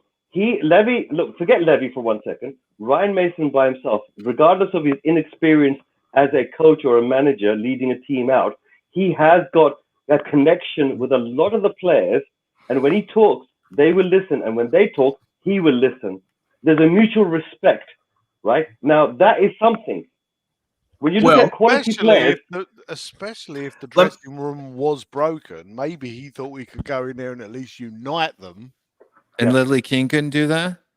Well, I Maybe not. honestly, as Maybe much I as think I Ledley love King was a bit of a failure as a coach, to be honest with you. I don't think he's a failure. I just don't see him as In this leader You're talking capacity. about, if you want Team as a respect, coach. someone that the players can look up to, someone not who a- can fill in the back. Yeah, but Well, how he's about the not head that of the voice. youth department? What, he couldn't do that? I don't think. The U23 coach okay. couldn't do that? oh, You got to go. Why not pull in the U213 coach and give him the job? I mean, come on now. Will, But you don't seriously you're a big think guy. Listen, you're a big guy, right? Yeah, you understand body position, body posture, and how someone conveys themselves. Yes, you've seen videos of Ryan standing on the pitch like when they're doing training, right? He's got this silly little lean that he does with his legs. But apart from that, if you look at the top half of his body and look at his eye focus and the way he points, there's an element of intent in the way that he's in the Mr. K, I training. have to He's interrupt. young and he has something to prove. I already went through this. It's also pretty good propaganda from the club to point that out. Yeah, Too. I agree with you. But the point is, Why pick he's Ryan not- he's Mason? not What are the acting up in front benefits? of the camera, though, is he? When Mike, he's on the look, training field. What are the benefits for Daniel Levy to pick Ryan Mason in that period in time? He's yes, No, man. I mean, Overall, right, yes, but, man. I mean, Agreement on that. I No, think I no, agree no, with no, no, no, because this all plays in the reason why I don't trust him, right? And you guys asked me why I don't trust him or why I shouldn't believe him at face value. The last 3 weeks, everything that's happened in the last 3 weeks is what's forming my opinion. It's all based on, cause and effect. This cause led to this effect, led to this cause, led to that effect, led to this cause, led to that effect. And this is where I'm basing my opinion from, right? I don't form my opinions willy-nilly. You guys know me better than that, right? I have reasons for all of that, right? all right. I look at just think- statistics. I look at things like that. I The just reason, think the you're assumptions, wrong. the things that I'm making Jackie boy. are based on. What's up, Jack? Welcome, Jack. The things Yo, that I that base is- my opinions on are Evidence. I have Your to listen. utter No, hatred of Ryan. also evidence. Evidence is most importantly. I cannot claim that this is fact, right? But I can assert this is probable, right? There's a difference. No, I'm asserting that the you're right. probability, if you look at it logically, why Absolute was Ryan certainty Mason, is not something that exists. Period. I It's don't know. doesn't Ma- exist all ever. I know is Mama Ryan unless raised you the witness it with stake. your own eyes and you can test it to be true? That's not Will, absolute certainty. Will, you feel let down by the way that they've done it. You feel let down, and you're right to feel that way. But the situation is where it is right now. Okay, and this is the team, this is the squad, this is the coach, this is the training staff, and this is where we are. And fair enough, they flopped in the final. Yeah, fair enough. Ryan may have made some mistakes. His inexperience may have shown. Right, but at the end of the day, he has a mutual respect of certain players that he's Okay, played but so just alongside. because that's the way that things are right now, why do I have to fluff him on the butt and say good job? It's only 5 games.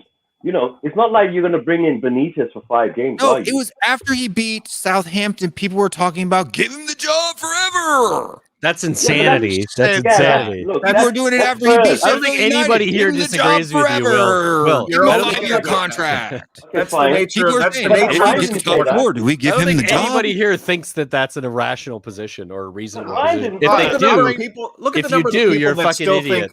Look at the number of people that still think Dele Alli is a good player. Right? Yeah, he's right. You're- I like Dele Alli, and I still don't. Hey, This is the thing. I am genuine to all of my But if positions. that's the baseline, I for hold the Dele Alli judgment just of to as the much fan count. reaction, like that's not a very good baseline to use. If you're going to just take the small section of fans who are being idiots about wanting to appoint Ryan Mason, that's not a great sample.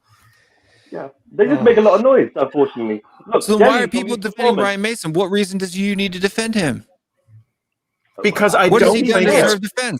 Because I he's just there. don't think that I just don't think he deserves the level of criticism that he's being slated with, especially for what goes on in the press conferences. God just goes over there. I'm not talking. I mean, the press conference is one thing. I'm more concerned about what he's done on the pitch. I mean, at the end of the day, he's just been put in to fill a hole till the end of the season. If he walks And into the he- dressing room, And says he's to going Daniel to Levy, best. I polish he's his head every trying- day. Let me And then Well, he I comes don't out know and picks the that- right I team on the don't know weekend. that I don't care. Yeah, but I don't Let me think ask he you this, spends Will. his entire day fucking using his head to polish someone's ass. I think he's trying to do the best job Have you he ever can. kicker a ball, Will? Yes, I've kickered a ball. I think he's trying to. I honestly believe he's trying to do the best job he can. I'm really bothered by those comments. Okay, Will, let me ask you. Will you knows this, his okay? shit about football. Don't be a prick. Oh, So 100% Will Yeah. knows his shit about If football. what you're bothered about by Ryan Mason is what he's done so far on the pitch, what are you going to say at the end of the season if he gets us top 4? Oh, don't even dream that dream. We had this chat. We had this chat earlier. What am I Yeah, going to this- do if he gets top 4? We had Okay, this my chat question earlier. is, Oh, if Yeah. he stays on, right, and becomes Hush. next Hang on. season's Let's manager, listen to Lockman. right? Let's say he stays on, becomes our next season manager, right? Will Kane stay on? Will Son stay on? no. Will they push for a move? There's Yep. no way he should be our manager permanently. He shouldn't. Absolutely no way. But won't Don't do make but- me, but- guys, do not make me what go if Brian Levy puts Daigle him here. there, We're you know? seriously talking about giving him the job next season if he makes top 4. No, I didn't say that. No, I asked you a question. absolutely not. How will you judge I Ryan have that question Mason's too. tenure as interim manager if he gets us top 4? I'd say he got shit lucky. So there's I would nothing say- that he can do. Did If Newcastle the win team last are on the night? table, if we win every game If 4-0 from starting here on tomorrow, in, if starting tomorrow he plays the players that deserve to be in the starting 11, Deserve? and the performance appear that starting 11, who is our best starting 11, starts to perform well, then I would say that he managed it well to the end of the season. The problem is the players that should be starting over the deadwood that he's throwing in there because I don't know why, right? But Will, you And said we're deserve, getting right? lucky against the fact that our The run Deadwood is one, though, Will. What? The Deadwood is one. Yeah, deserve. But they haven't But done you well said in those deserve. games that we've won. They've been won lucky. the games. That's well. No, isn't it? they didn't win it. Bale and Son won that match, not Harry I mean, Winks. don't you rely on the Dele best Alli. players in your team? How many assists did Dele Alli have in that game I again? mean, if I'm gonna run a criticism, I must admit I don't know why the fuck Winks keeps getting played like that. Nobody does. Nobody I've does. Jason. never I think we seen a all man- agree on that, motherfucker. 'cause I've that's never absurd. seen Look, a footballer Ryan- hide Look, behind if an Ryan opposition player as much as that motherfucker No. does. If No, Ryan we Mason like came into this job as the position, and he continued because we all know who our best starting 11 is. We all do, right? Joe Roden's not even on the bench. Why? Right? Will, Lucas Moura's been putting out. Why? Harry Will, Winks still is not- starting. Why? Dele Will. Alli. Harry You Winks want to wind started him in? one game. They're though. No, part of Will, the fraternity. One Will. game. I'll be listen. honest though, I'm not convinced that Yeah. Lo Celso and Ndombele play well together. They 'Cause every don't play time well I've- together. They should never ever start don't. together. They're terrible So together. No, I I like would the like personally substitution. play Ndombele. One for the other. If you don't do Will, that, you're missing guys, the point. Guys, we've Yeah. had the best team, the players that we feel are the best, whatever, blah, blah, blah. We've had them on the bloody pitch, and those players sometimes have let us down. So this argument that they're the best in that position, when you say deserve, you're not there watching them train. You're not there, saying, well, next man saying, oh, my thigh's a little bit bruised today. You know what I mean? Like, Oh, come on well, now. I You're think telling me I'll right put you now on the that Dele Alli has performed better in training than Lucas Moura. maybe he has. How We're do you not know? there. Like seriously, we're not there. Okay. Ryan So, said, well, no. When you're a manager, you can't take 1 week of practice and be like, you know what? My starter Well, for the last To year, be fair, the guy who's been training all he harder can than him do. for the last year, But just automatically yeah, deserves to he get in and doesn't start know for that. 1 He week. hasn't been in on the training. Has Hang he? on.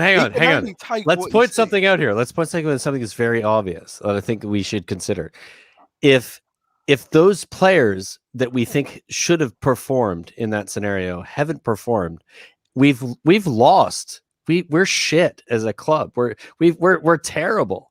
We've now What seen bad performance did Lucas Moura have? fair. Oh, no, Well, he he's has- been inconsistent, but what we have seen is that we've In the gone last from 3 months, he's been inconsistent? Since when? I didn't see him. he's had a few games here and there. He's been good. I mean, come on, Will. You have to be 3 accepted. goals and 3 assists in the last 3 months. That's pretty dang good. Okay, pretty dang good. I'm not discounting that. My point is, Dele Alli have again? all right. Well, he hasn't I won't make played, a point. has he? Well, you don't want me to make my point. No, I'm just saying. You I guys are think it's- saying that you guys are going against my point and saying that these players don't deserve to play, or that because No. those other players lost games means that therefore that's a fallacy. That's a logical fallacy. No, that because listen, Will. those other players lost the games before, then they're just Will. should be kicked out just as good as these Will. players that are crap anyway. It's not No, let me remotely close. explain, To what Will, I'm about the Not deserving you, bit. Brian, but there's other people on the panel that are saying that. Though. No, Will, Okay. listen to me. If Ryan turns around and says, listen, I want us to play like this, and I want us to be set up like this, and I want you guys to perform and move and pass and all the rest of it like this. And there's certain players that cannot fit that model in training, and others that can, then he's going to say they trained Mr. well. K, I love they you to didn't. death, man, but you are pulling out hypotheticals with no evidence whatsoever. Because And your evidence Lucas is what? Moura, if Ryan Mason says he's coming out of Poch's book and he's playing a pressing style of football, you're telling me that Dele Alli is a better presser of the ball than Lucas Moura? Yeah, but under Poch, Dele Alli was quite good. To be fair, no. Under the evidence of the last 3 months, I would say one of our better pressers was Moura. Lucas Moura. Oh, yeah. 100%. So why are Agree you with trying to invalidate my point on a hypothetical that hasn't? There's no Well, evidence. Lucas there's Moura no has been one history. of our best pressers, but we have What seen. I will say, Sorry, go on, Jason. sorry, no, what I will say is this though. When Ali ticks Tottenham tick. Like, that is a fact. Like, we miss someone that's fucking making those links and doing those late runs like he used to do. I don't know, man. Maybe I'm dreaming, and I'd love Ali. No, we're going through the Ali. past here. I love Dele Alli. He's one of my favorite players ever. I've said that a million times. I love Dele Alli. Right? I'm not saying I don't want him to do well. What I'm saying is that I'm being honest to the fact that Dele Alli right now does not deserve to play over Lucas Moura in that number 10 spot. He doesn't.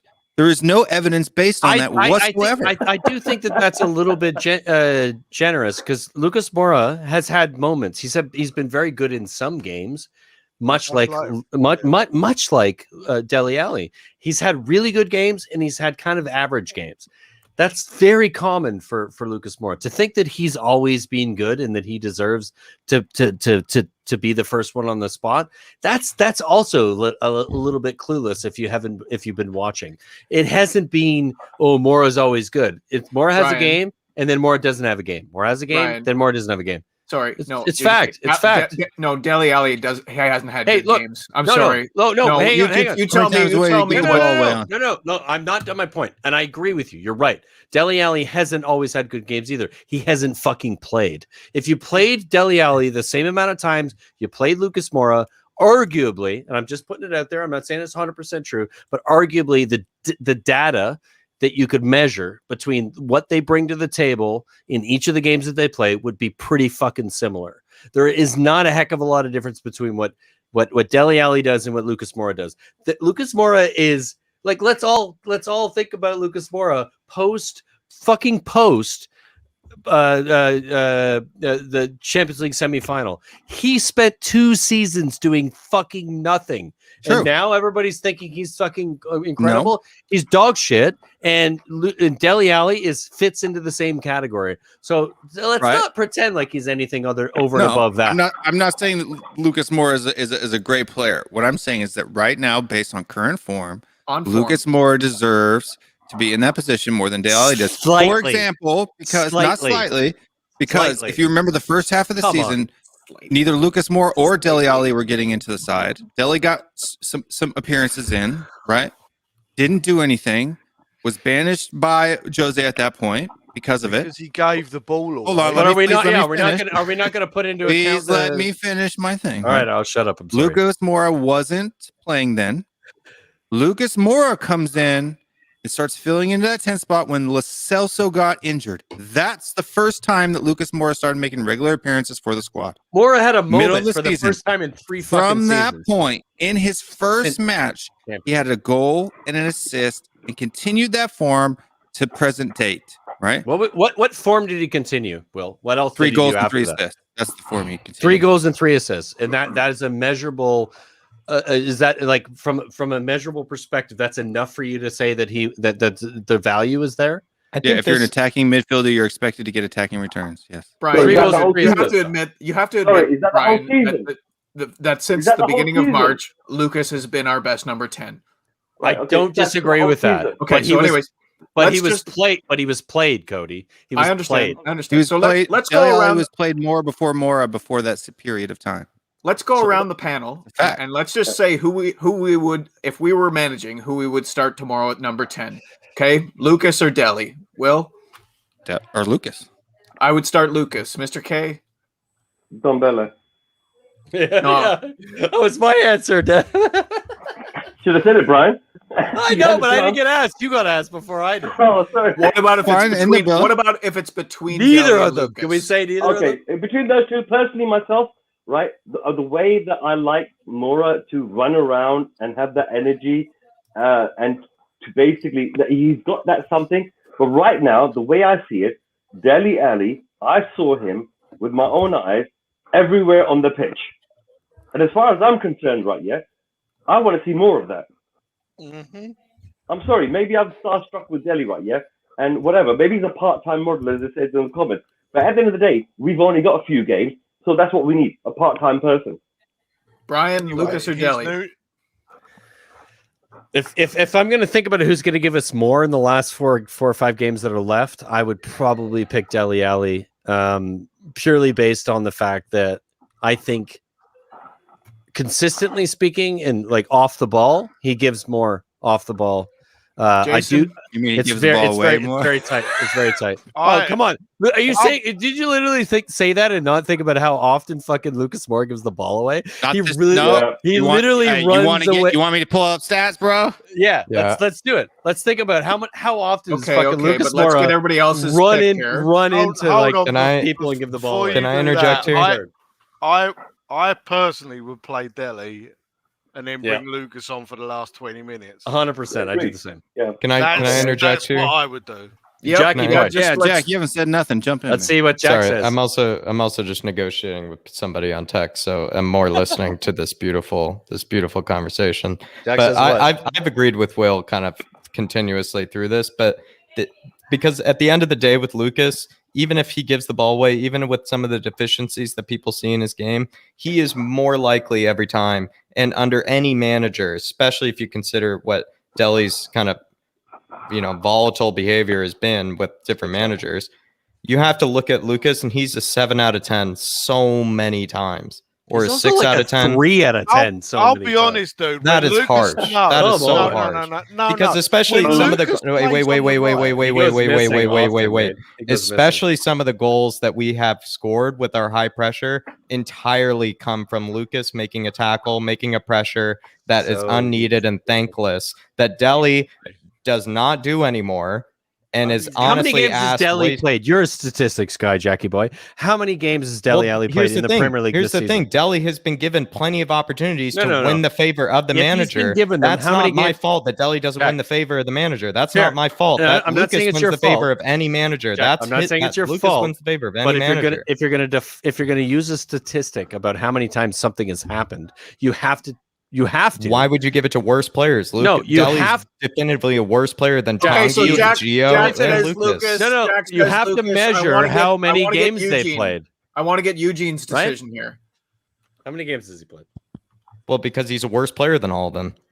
Based So he on the plays less manager. games. Based on the Well, manager. if I were the manager, he's a worse player than all of them too. Okay, well, Okay, Eugene, Delhi or Lucas? Under Ryan Mason, under the fraternity of Ryan I'll go- Mason, yes. Give Lockman Under the fraternity of Ryan Mason, he is maybe the best one. Maybe he's the best one under the fraternity of Ryan Mason. I The would go English Lucas. fraternity. Eugene, you'd go Lucas? Love it, Jack. Yeah, I'll go Lucas because, like the stats says that he has the more pressing, more bringing forward the ball. There is a risk that Delhi loses the ball. That's why you can see that he's running around when he was playing Sheffield United because he lost the ball. He has to go and chase back the ball, right? At least he's doing it, but if you keep losing the ball that often, and of course, if you lose the ball with Sheffield, maybe it's easier to get it back. But if you lose the ball with a better team, what will happen, right? So I brought this up, and this is a prime it's example, fine. right? Time will tell. Like you say that maybe Delhi hasn't been given enough time to play. Fair, right? But let's see. That's why I say He's let's played see. But 3 games. He started 3 games this season. To use the statistic based on starting and true. data is a That bit is true. absurd. Let's be I honest. tried to do this based on minutes played. Hold on, they asked me to bring up the statistics. I'm bringing up. the Yeah, minutes. let's say it. Three Let's say it. goals. Yeah, For the yeah. whole season, he's done 3 goals and just 3 assists in the whole Yeah, season. because he's only played half the season. He didn't play hardly at all the first half of the season. No, I'm talking about Lucas Moura, right? Yeah. Right. 3 goals and 4 assists, and that's all he's done. And Dele that Alli has warrants- how many? Well, he's never played. Has he played Okay, any so games? Lucas Moura in the 3.5 months that he's been playing has scored 3 goals and 4 assists. You just happened to pick the game where he scored the. No, this is an assist. The only reason why I picked Oh, he this didn't game is score because there. they have the That's same, good. close to the same amount of time. That was the closest amount of time on the pitch that I could pick. Right? 7.4 and 6.9. I mean, this website is turning around and saying that according to the sofa score, that Dele Alli has performed better when he's been on the pitch than Lucas Moura has. No, he on a performed consistent better on the basis. pitch in a 4-0 He victory over lost Sheffield 3-1. United than Lucas Moura did in a 3-1 loss It's against. not a good. It's Man not good United. data. Let's be honest. Okay. Not good Yeah, data. not a good Okay. comparison. Okay, yeah. so- But so- you're no, not going to That's true. get a good Just- comparison. No, because the possession was talked about giving the Minutes ball away. played. Possession lost. 78 minutes. He's played 78. That's just one. Why game, are we isn't it? looking at like one game between? Like it's just absurd. look It's at the whole And game. no, this is actually a good point, though. This is actually a good point because when you think about it, this is a game where we did play atrociously, and Lucas Moura loses the ball 18 times versus United in a game where we did not have the ball very much. And if you think about it, a game that we had the ball a lot with Dele Alli, he still gave it away 17 times. My gosh. Okay, so what okay, does that? so what does that tell you about? That tells about- me that Dele Alli is worse with the ball, especially in the center of the park. When also Lucas had it right at Will, am I right? He had it on the left-hand side of the park in the game they lost it 18 times. So that's if we all know if we played before, at least for me in particular. I mean, some people might find it easier. It's a lot easier to lose the ball when you're sometimes trapped in those areas in the wing than it is sometimes in the center of the park. Because in the center of the park, you have plenty more options. You have plenty more How options. about losing the ball and then losing and the goal? And he lost it 17 times versus Sheffield United. Yeah. And how many goals came out of that loss or losing the ball? Against Sheffield United?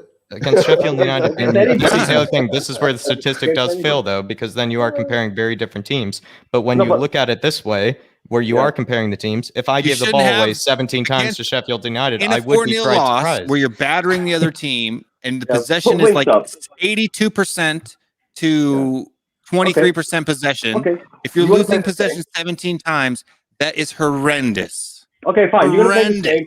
Put up Winks. Put Winks up. Don't even put up Winks. It's not even attacking. Not relevant. Not relevant. Pointless argument. Not relevant. Right, Brian. When you see Winks' stats compared to Lucas Moura, put them up and have a look and see how many times he lost the ball. Why though? It's not entirely different positions. Yeah, they are in different positions. But what I'm saying is, okay, all right, okay. Listen. Which game? Here is how I would summarize this argument. Okay, everywhere on the pitch. If we're talking 1 about through 5, pick a game. We're talking about the greatest sideways passer of all time. Don't bother, man. Don't bother. Right. Let's pick his worst game then. Don't bother. Liverpool. 20 minutes. I'll pick the one with the most time. How about that? Yeah, that's right. Yeah. why are we talking about Harry Winks? What is the point? I don't know. What the fuck is going on here, There you guys? go, 70 minutes. No, because no, there's a reason why. I'll tell 9 you the times. reason why. Is Third Harry defensive Winks midfielder. a number 10? Like I What's thought the we were reason? He debating- lost it 9 times, and he's the greatest What is the fucking debate here? What is the debate here? My point is right. Yeah, is that each game is different. The style that you play is different for each game that you play, and therefore, you're comparing apples to apples. It doesn't work when you look at stats.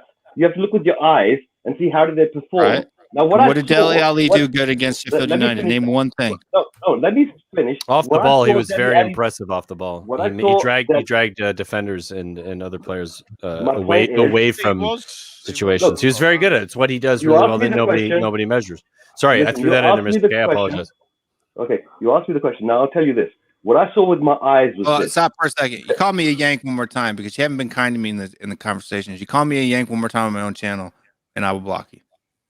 Sorry, dude. If you're in the chat, please be nice, Aaron. Be nice, Aaron. That we don't like. Anyway, come back to the Delhi point, right? Yeah, what I'm saying to you is what I saw with my eyes was Delhi was playing all over the pitch. I do not see Moura playing all over the pitch with the same type of what's the word for it? Magic, right? That Delhi is fair. has this. That is fair. Delhi has this sort of like when he's on it, right? Yeah, there's a magic that he can pull out. And That fair is enough, fair. he loses the ball, right? He loses the ball. Jose said, you know what, I ain't having you on my formation. Now, this formation and the way they play is different. Now, when he was playing under Poch, he had the same type of thing where, it's like there's a trust there that if you do lose the ball, we got the defense, we're going to hold it together. And we saw the defense hold it together, right? We saw Dyer playing better than, we have seen him play for a long time, right? If the defense does his job right, then these type of flair players, they can lose the ball a few dozen Marcelo to times. the rescue.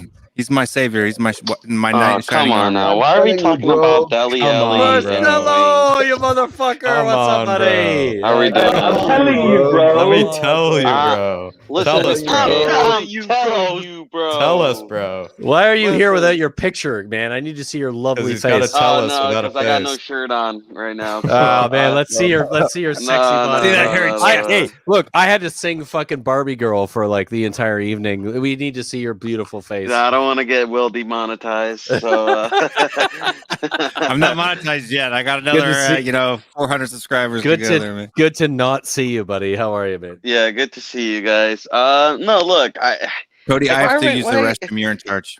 Like we keep talking. Listen, I don't get this, right? We keep talking about getting rid of the Deadwood. We keep talking about who the Deadwood is, right? And then I said this, Brian. I said this to everybody. When they come in here and this new manager is going to come, they're going to play their lives off. Musa Sissoko is going to look like Zinedine Zidane. Like Dele Alli is going to put a shift. Everybody's going to put a shift. All right. Like, this isn't anything new, all right? Like, I said this would happen. Some of these players will put a shift that weren't put a shift under Mourinho. We know who the Deadwood is. We have identified it. Yeah, we've been identifying it for 3 years now. Just because Dele Alli had a good game against Sheffield United does not mean we should be talking about it. The only time we should be talking about Dele Alli is where we should be selling him. His time at the club is simply over. Wink's time at the club is simply over. Dyer's time at the club is simply over. They have been here for far too long, and they have won nothing. All right. Wait, Marcelo, I'm going to interrupt you here, and I don't disagree with you. Actually, most of the things I agree with you with. I think it's 100% likely true. But we do have to consider the fact that all of the things we want to happen aren't going to happen. We're not going to see Dele Alli move on. We're not. That's not what we're going to see. We're going to see. Let me finish. A shitty ownership not recognizing how to deal with that situation because they're fucking clueless. So how do we deal with that? Like, I think we're on the same page. I'm just, as much as we can say the same thing over and over again, reality of the situation is none of those things that we want to happen are going to happen. So what's the move? What's the move there? Well, the thing is, I'll tell you, and the answer is depressing. But we kind of take it up the pooper and we just suck. We just suck.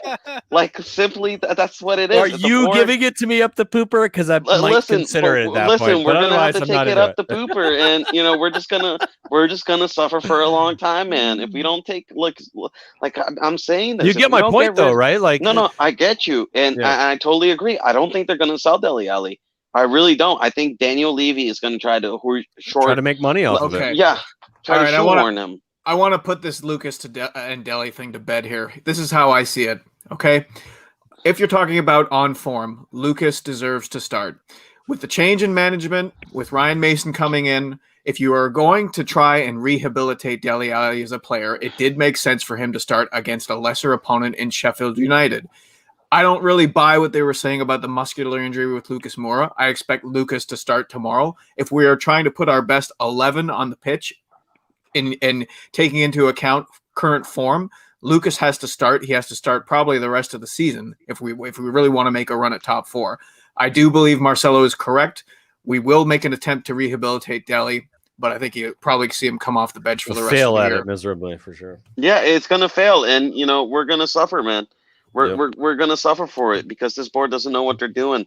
They don't want to do the hard work. It's like you said, Brian. They're clueless. They don't want to do the hard work of selling Dele Alli and replacing him. They don't want to do the hard work of selling Christian Eriksen and try and replace him. In fact, they just sold Christian Eriksen. They didn't even try to replace him. Yeah, we're months into that, years into that. Like we haven't replaced Dembele before Eriksen. We didn't replace Vertonghen. Quick question though. When Ryan Mason has played more, where did he play him? What position? Once. Sorry, what's the question, Jason? What position did he play more? Right. It was like on the wing. Ryan Mason. Right. He didn't play him as a number 10, did he? No. No, he played him on that right side of the midfield. No, I'm not. I am not in any way, shape, or form saying that Moura doesn't play well. I'm just saying I don't think Ryan Mason sees him as a number 10. Yeah, he's not going to play in the position that we saw him the best at. He was the best at playing in that number 10 role. Now, it wasn't even a 10. It was a bit more of a fluid sort of like I'm in behind the front three or just kind of like fluid. It wasn't about that. Right, because when the ball gets to him, it sticks on him. And it was more about how he dealt with them having the ball than it was about him having the ball. Like he was very much aggressive and trying to win the ball back and going across the defensive line and letting the other many players steals try to that create he within has it. and created goals. Yeah, he did. He did a good job of it. I just don't know that you can stick with that and like get anything out of it. But I don't think Delhi's going to steal a ball and create a goal. I mean, honestly, Well, Delhi's done that a bunch of times. So I wouldn't say that it's not going to happen. It's been a while though. It's been a while, Lockman. So I agree in my with you there. opinion, I think we need to play and Nobele as a number 10. I don't know what's going on with that between Mason and I completely agree with that. Completely agree with it's that. just like, why are we even talking about Lucas and Right. Dele? Like, But if you do that, The way we all just weirdly agree with Mason each other. City and Ndombele, right, holding the ball too Hang on, long. one at a time, guys. One at a time. No, I think Mason City and Ndombele holding the ball too long, and he doesn't pass it fluent enough. That's why that's true. It's also true that happens. Because you see, every time Ndombele gets the ball, he likes to cut back and go forward, cut back and go forward. So he holds the ball, he cuts it, he keeps it within himself, and then sometimes you lose the potential for what's going to happen moving forward. But if he's a quick pass, and he does do that pass. There's a similar player that we all know that used to do that on a regular basis that made us basically as good as we were, which was actually the original Musa Dembele, and he kind of did the same thing.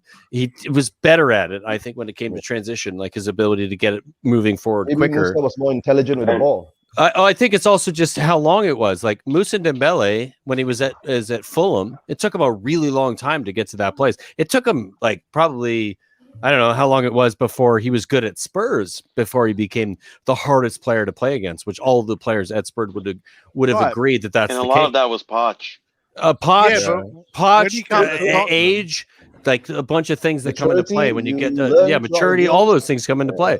It was a massive thing. It was a massive difference. So Tanguy Ndombele is 23 years old. Like he could eventually become that. Look, that's why I want Bielsa to come in. I feel like, honestly, like, okay, you can say, he'll run this team to the ground, but fuck it, dude. These guys are bad as shit. They need to start running. Bro, we are like, honestly, if he's like watching us play is hurt sometimes. Like, I don't think Bielsa ball does that for us though. The whole Bielsa, listen, I'm telling you, Brian, Bielsa would get the squad 100% fit. Give not this Bielsa squad. one. Bielsa, if they would turn on him, would fucking hard. No.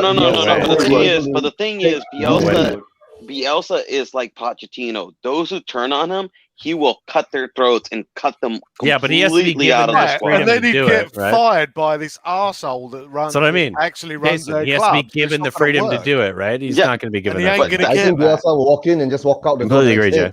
That's true, but he will play the youngsters, and honestly, I think he can get a result, man.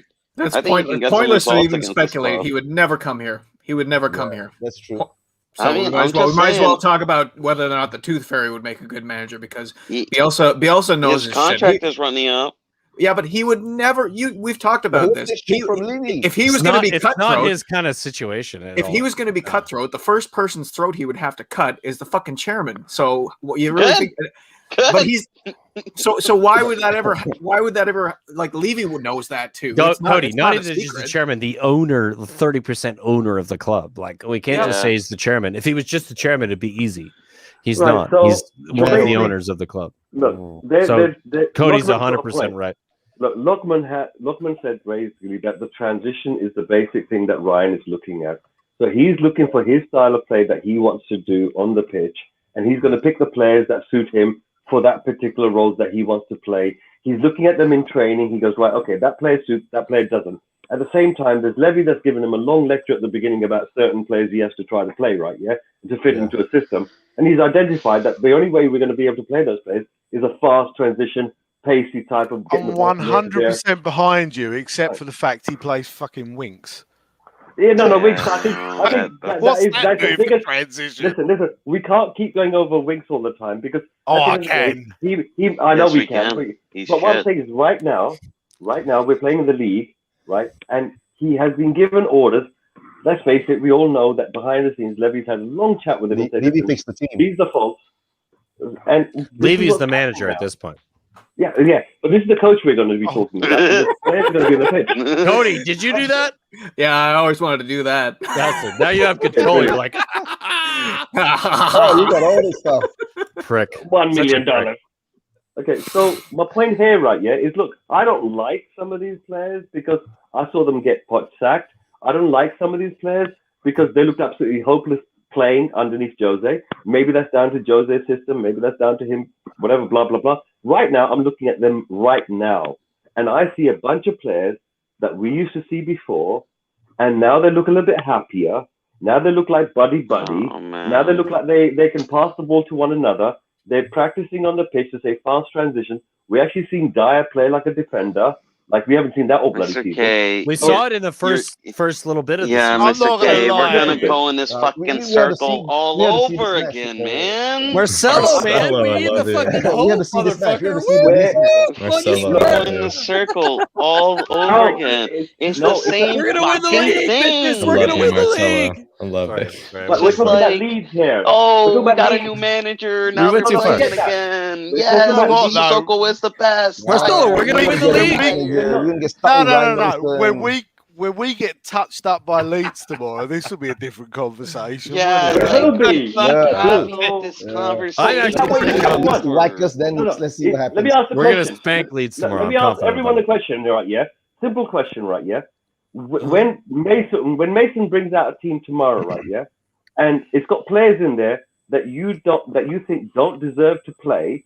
Are you seriously going to sit there and wish from the bottom of your heart that they completely screw up just to make you feel happy? No, Is no, that what you no, want? no, absolutely. Never, I've said never, that never, all never, day. never. I've said that all day. That Right, I'm so only why saying that don't now you that give- I'm mad about Ryan Mason. Why I've did you said this give all that day. guy? So give that. I've said this all day. I'm right? pro Ryan Mason.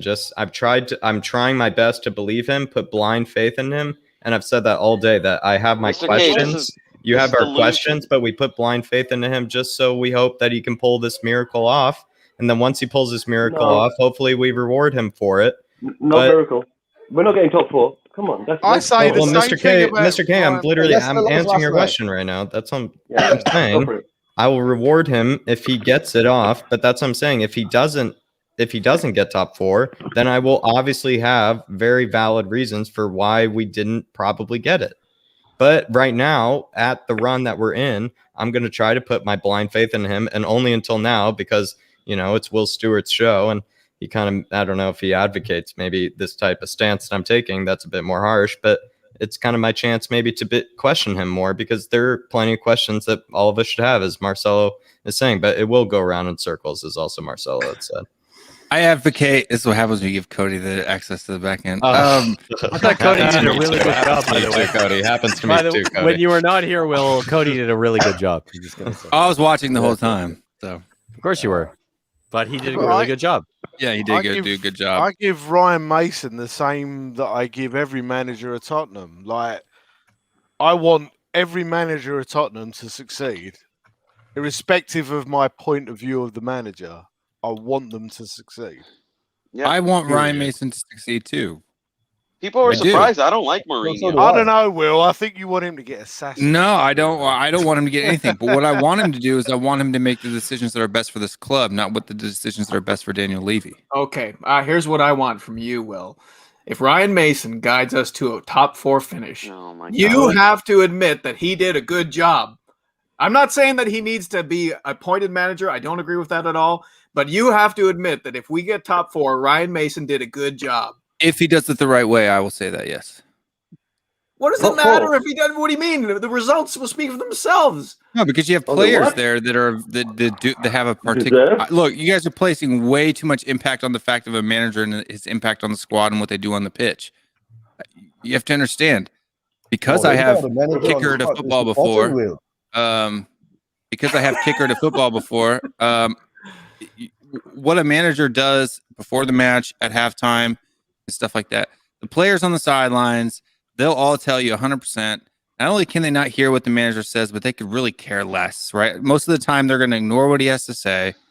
And when it comes down, so what I expect from Ryan Mason is for starting lineups, right? To pick the right team, to make the right substitutions, right?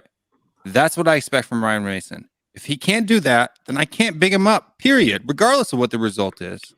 Will. Because it has nothing to know. I'm sorry, but people who've actually played the game at a high level know, or at any level, really know what the manager does from the time the whistle blows to the time the whistle blows for halftime and after the fact is very minute. Yes, he may scream his face off on the sideline and do whatever, but he's not impacting the game all that much. I'm sorry, it's not. Right, but do you feel the fact that these players, and I don't know this for certain. Why are we even talking about Very top well four? said, Will. Very well But said. do you feel the fact that these players now feel they're not going to get yanked and dropped out of the team immediately if they do a fucking wrong pass? And there's a sense of freedom in that. No, I'm sure there may be more confidence. To play I'm sure the confidence. Yeah, I'm sure the a lot confidence. less fucking pressure from their manager. 100%. Confidence is big, right? There's a psychological impact there that helps. The new manager bounce, right? That's what we're seeing right now, right? That stress that some players had under Jose Mourinho is now gone. No, 100%. No, Will, the new player bounce right. So the new manager bounce right. Yeah, normally comes from the fact that you have a manager that comes in that you're trying to impress. I don't think anyone's really trying to impress Ryan. No, that's not where new manager bounce comes from. New manager doesn't come with impressing people. It comes from a new freedom, the pressures that they felt last time, right, are now gone. The new manager gives them new confidence. It's like when you get a fresh new haircut, you know, like you feel free, feel like like me. I got a new. You know what I mean? You got that. And we're not sponsored by them yet, but I'm gonna try it for Cody and I for our bald and bearded Tottenham boys to be the perfect sponsor. But for Manscaped, you know, when you get that new Manscaped package in there and you shave your balls, you know that fresh feeling that you feel, that lightness. Oh, thanks for the reminder, confidence. Will. You mean the way everything just looks bigger all of a sudden? Yeah, it looks a little bit bigger. You know, right? You feel like a new man, dude. You're all what good. do you think I'm doing right now? Got a pep in your step. Shit, I think I'm not on the camera. I got busy with my hands. But then the hair starts to grow back and it gets itchy and uncomfortable. Yeah. You know, oh, my days. That's a good analogy. you know, how do we go from Brian, are you all right? How do you go from? How do we go from Tottenham to shaving our balls? Yeah. I'm going. I'm just having a laugh. I got hair That's still. how shit our team is sometimes. We have to talk about our balls. I mean, my opinion on it, man, like, honestly, I could give less of a fuck who's the next manager. Yeah. Bring in Graham Potter, bring in Scotty Parker, bring in Conte, bring whoever. Who gives a fuck? Like, honestly, like, let's just hope we win, like, an FA Cup or something next season. I disagree with that completely, Marcelo. And let me chime in on this because I think that's absurd. I think we have to recognize that despite the shit show that we're in, we do have to think that potentially what happens with the next manager matters. It matters. Absolutely. It matters to let me finish, Marcelo. It matters in how we move forward. We can't just be like, whatever, fuck it. I agree, Brian. That takes us to a worse place. We have to recognize that, it's fucked. I think it's fucked. I don't like it. I completely agree with you. The club is a fucking in disarray. If we just accept that disarray and think that like, what's the fucking point? It only gets worse. Do you want to like 5 years from now, not even, maybe it could be less, sitting there like thinking about relegation and being like, I wish we spent some time on caring about what this club's going to be in the next 5 to 10 seasons. I agree. We have to fucking care, mate. We care, but does the board even care? Like, did they? No, even the board care? fucking doesn't care. But So, we have like, to try to make give them a reason to care. We have to have a good We attitude. have to give them a reason to care. I'm I getting agree, to the Brian. point where, honestly, even if we protest, even if we stop going to the game, as long as Levy makes a profit, bro, I don't think he's going to change anything.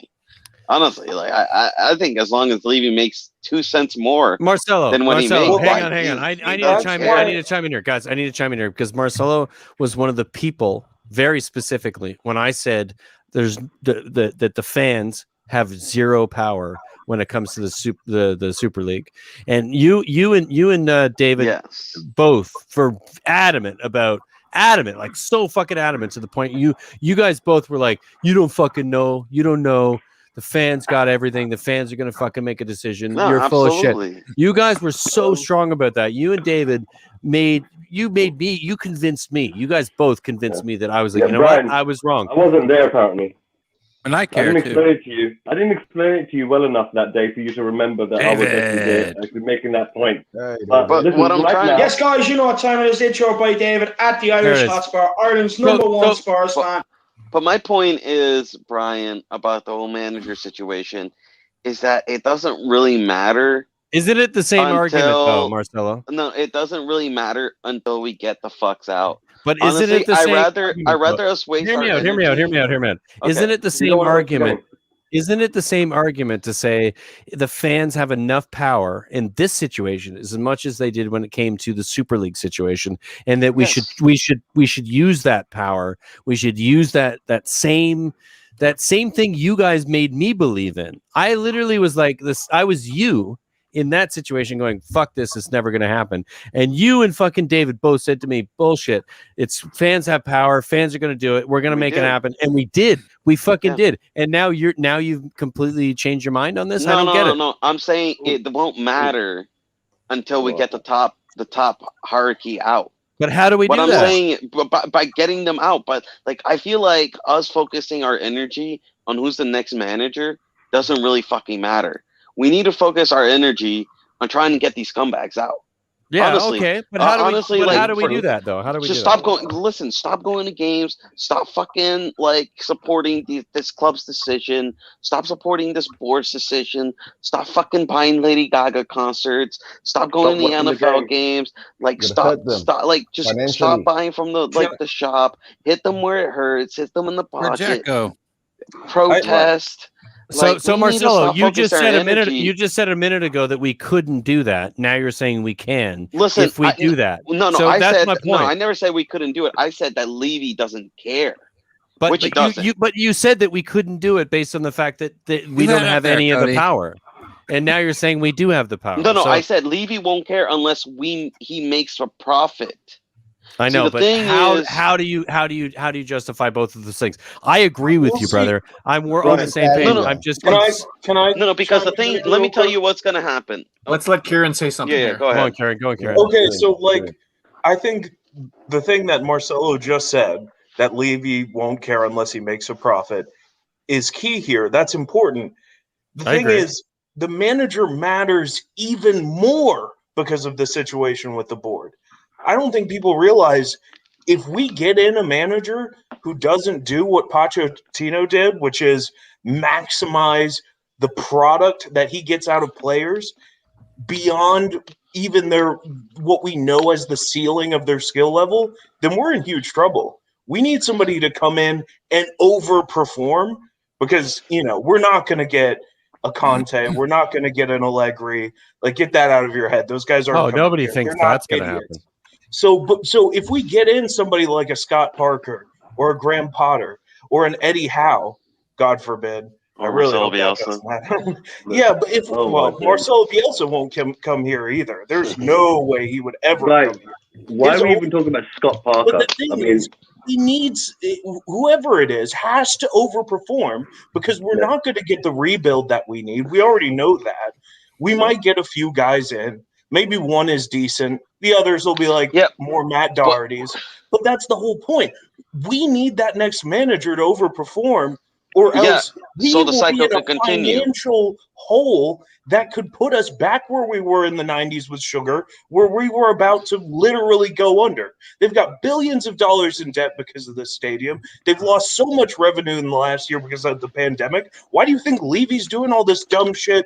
The Super League, charging crazy ticket prices, the whole letting Chelsea and Man City come play the Champions League final in our stadium. He's doing all of this because he way overstretched the financial power of the club with the new stadium, the new training ground, all these things. And he was betting on the fact that once everything was in place, the football would be there to match it, to then bring in the revenue through playing in the Champions League and all that other stuff to pay for it all. But that's not there. And it is there. Let me ask you something. Sorry, I disagree. Let me ask you something. You talked about Pochettino overachieving and doing massive things, which I absolutely agree. I love the time with Pochettino. I already told Brian this. It was a fantastic time. I love the journey. I love the guy. I thank him for everything. But you talk about that overachievement, right? Where did that lead us? Where are we? Hey, I'm not disagreeing with you. I don't think I agree with you completely, Marcelo, that without getting out the board, the long term doesn't matter.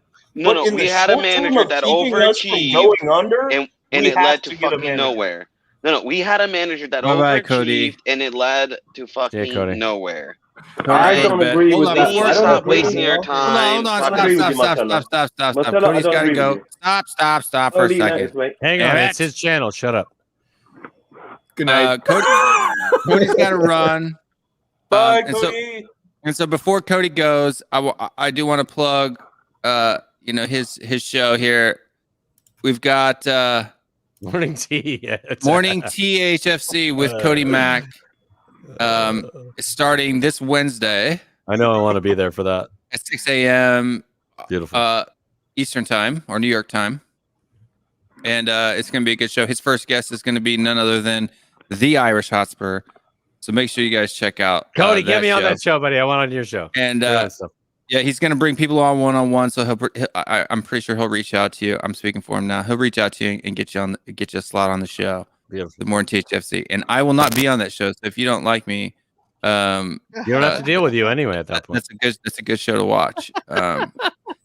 6 a.m. Cody, your time. Cody, I miss you already, buddy. Yeah, and you see his background. I've already got prepared back there. You know, got Cody Mack. Should we play your video real quick, or at least a part of it? Let's see it. Yeah, No. Yeah, Tease. yeah, You David? gotta tease him. You gotta tease All him. right, David? All right. Play it, man. Play it. that's all you get for now. What's that? Really? No, there's a lot more than that, but right there. that's all you get. That's the teaser. Make sure you tune into the show if you want to see the full. Wednesday, full, what time? What was the time? Wednesday, what time? 6 a.m. 6 a.m. Eastern time? Yeah. What the fuck are you trying to do to me, man?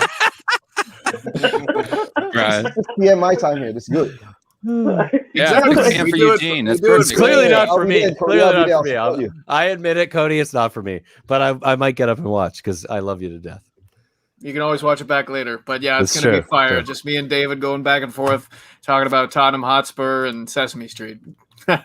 Sounds glorious. Sounds glorious. Okay, we got a game Go, in Cody. 8 hours, so get your sleep.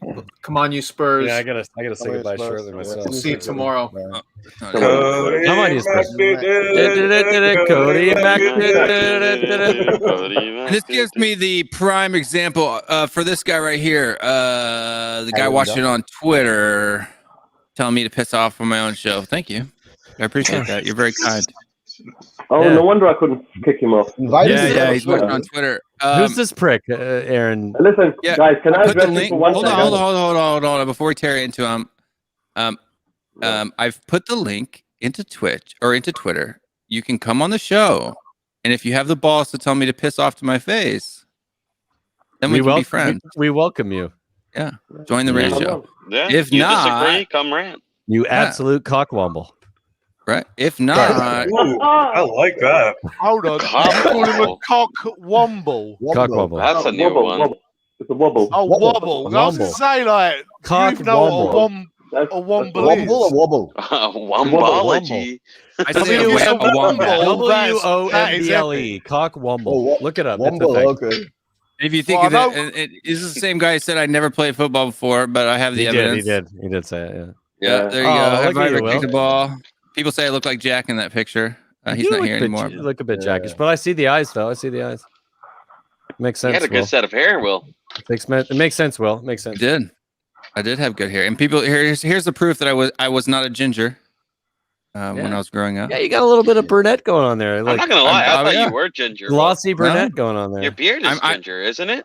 Yeah, Yeah. I do have a ginger beard. He And He so, explained, he explained it the other day. You missed it. Transgender. You know, Yeah, I'll let I'm him you go, transgender. go and explain it again if you need to. I'm transginger now. I I got identify as the- a ginger. Right, guys. I Can we got come the back to the same football thing, now? Will. Brown hair, red Go beard. back to the football. The Scottish. Mr. K is like totally dying because Yes, we're not Mr. talking about McDonald. It is the Scottish Yeah. thing. Yeah.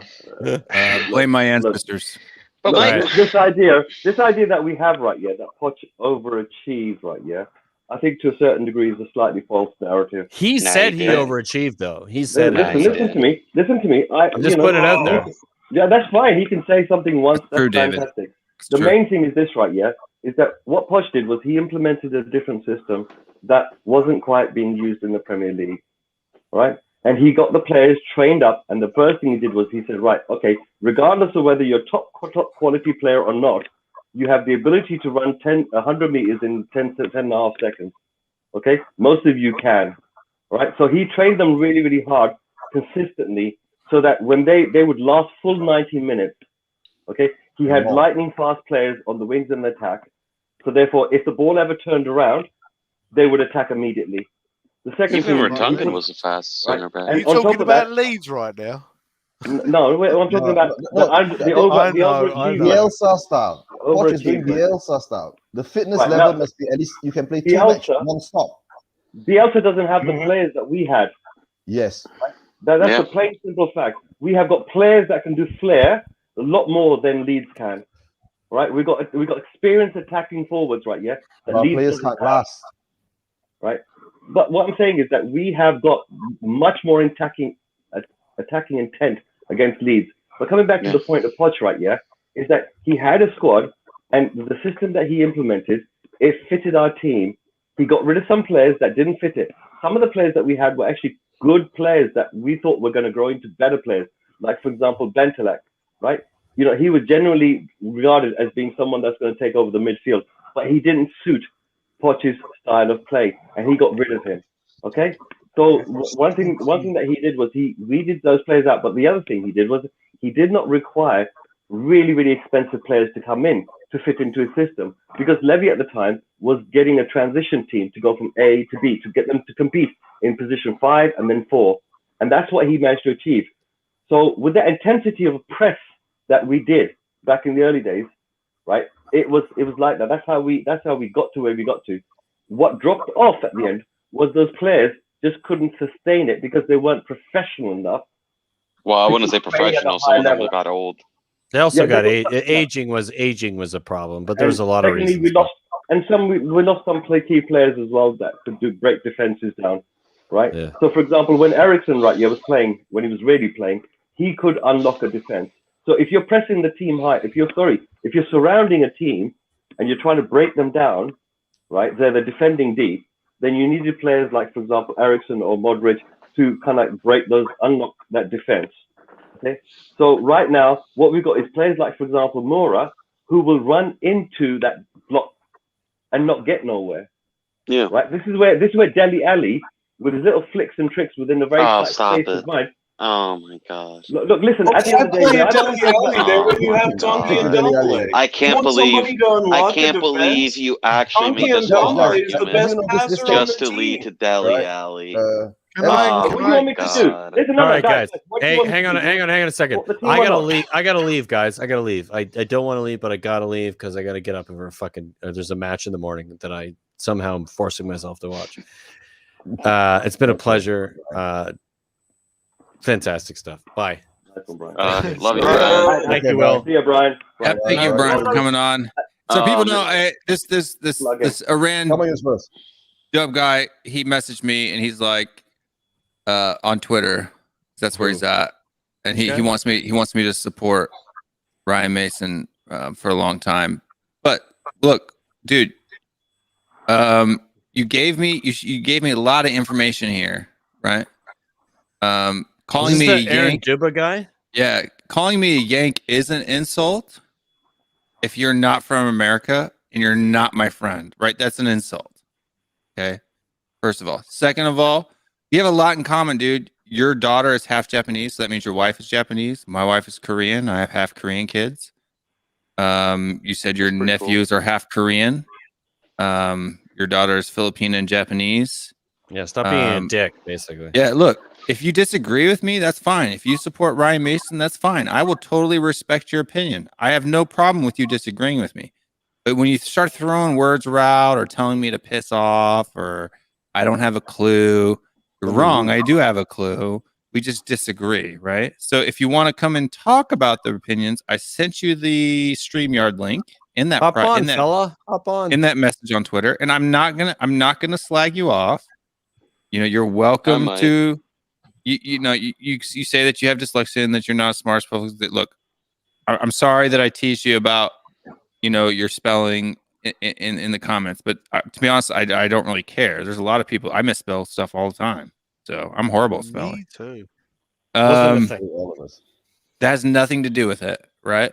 If you want, look, there's a way that, especially if you're new to my channel, and obviously if you're watching on Twitter, you're probably not a subscriber to my channel, so you're probably just catching this off the fact. The fact that I had to approve you to send me messages means that you don't follow me on Twitter either. That means you obviously don't know me very well. You just happen to catch it on Twitter because the algorithm pushed it to you.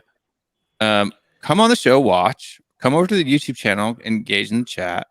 I've got no problem. Look, there's a lot of people that have had issues with me in comments before, right?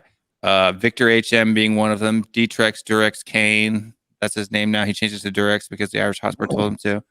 They've all come on my stream, and I think we're pretty cool now. We're buddies now. So if you're a good dude, come on the stream, join the stream. You don't need a camera. Just turn your phone volume on, and you'll be good to go.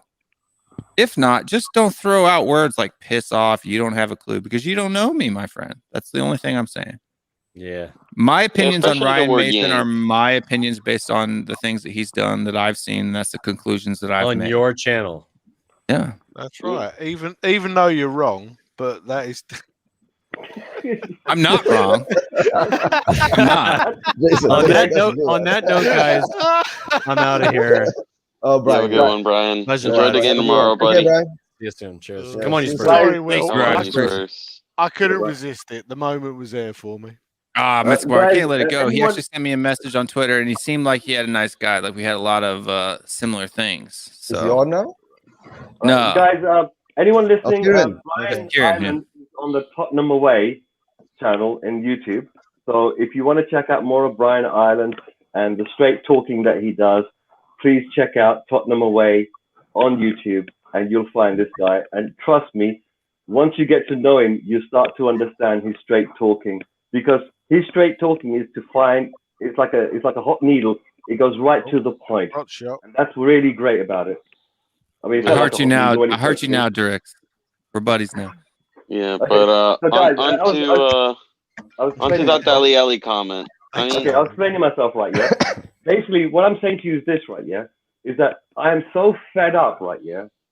With all this crap that's happened in the season, with all this Levy crap, with all this Enix shit, I'm so fed up because it's killing my passion for watching the bloody game, right? And I don't care which squad Ryan puts out. I don't care which players are on there. I want those players on that pitch to leave everything on that pitch and say that they tried their best. And for that alone, I don't care which players it is that deserve it or don't deserve it. I want to watch a good game of football from Spurs, because right now is the crunch moment.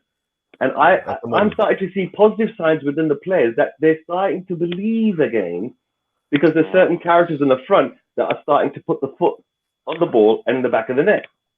And that breeds confidence. You know, it doesn't matter if you play against a shit team. You can just score 4 goals. It's going to make everyone happier. lad, you're way too Mr. positive. K, though, You're would way you too have said that positive, after though. the cup final?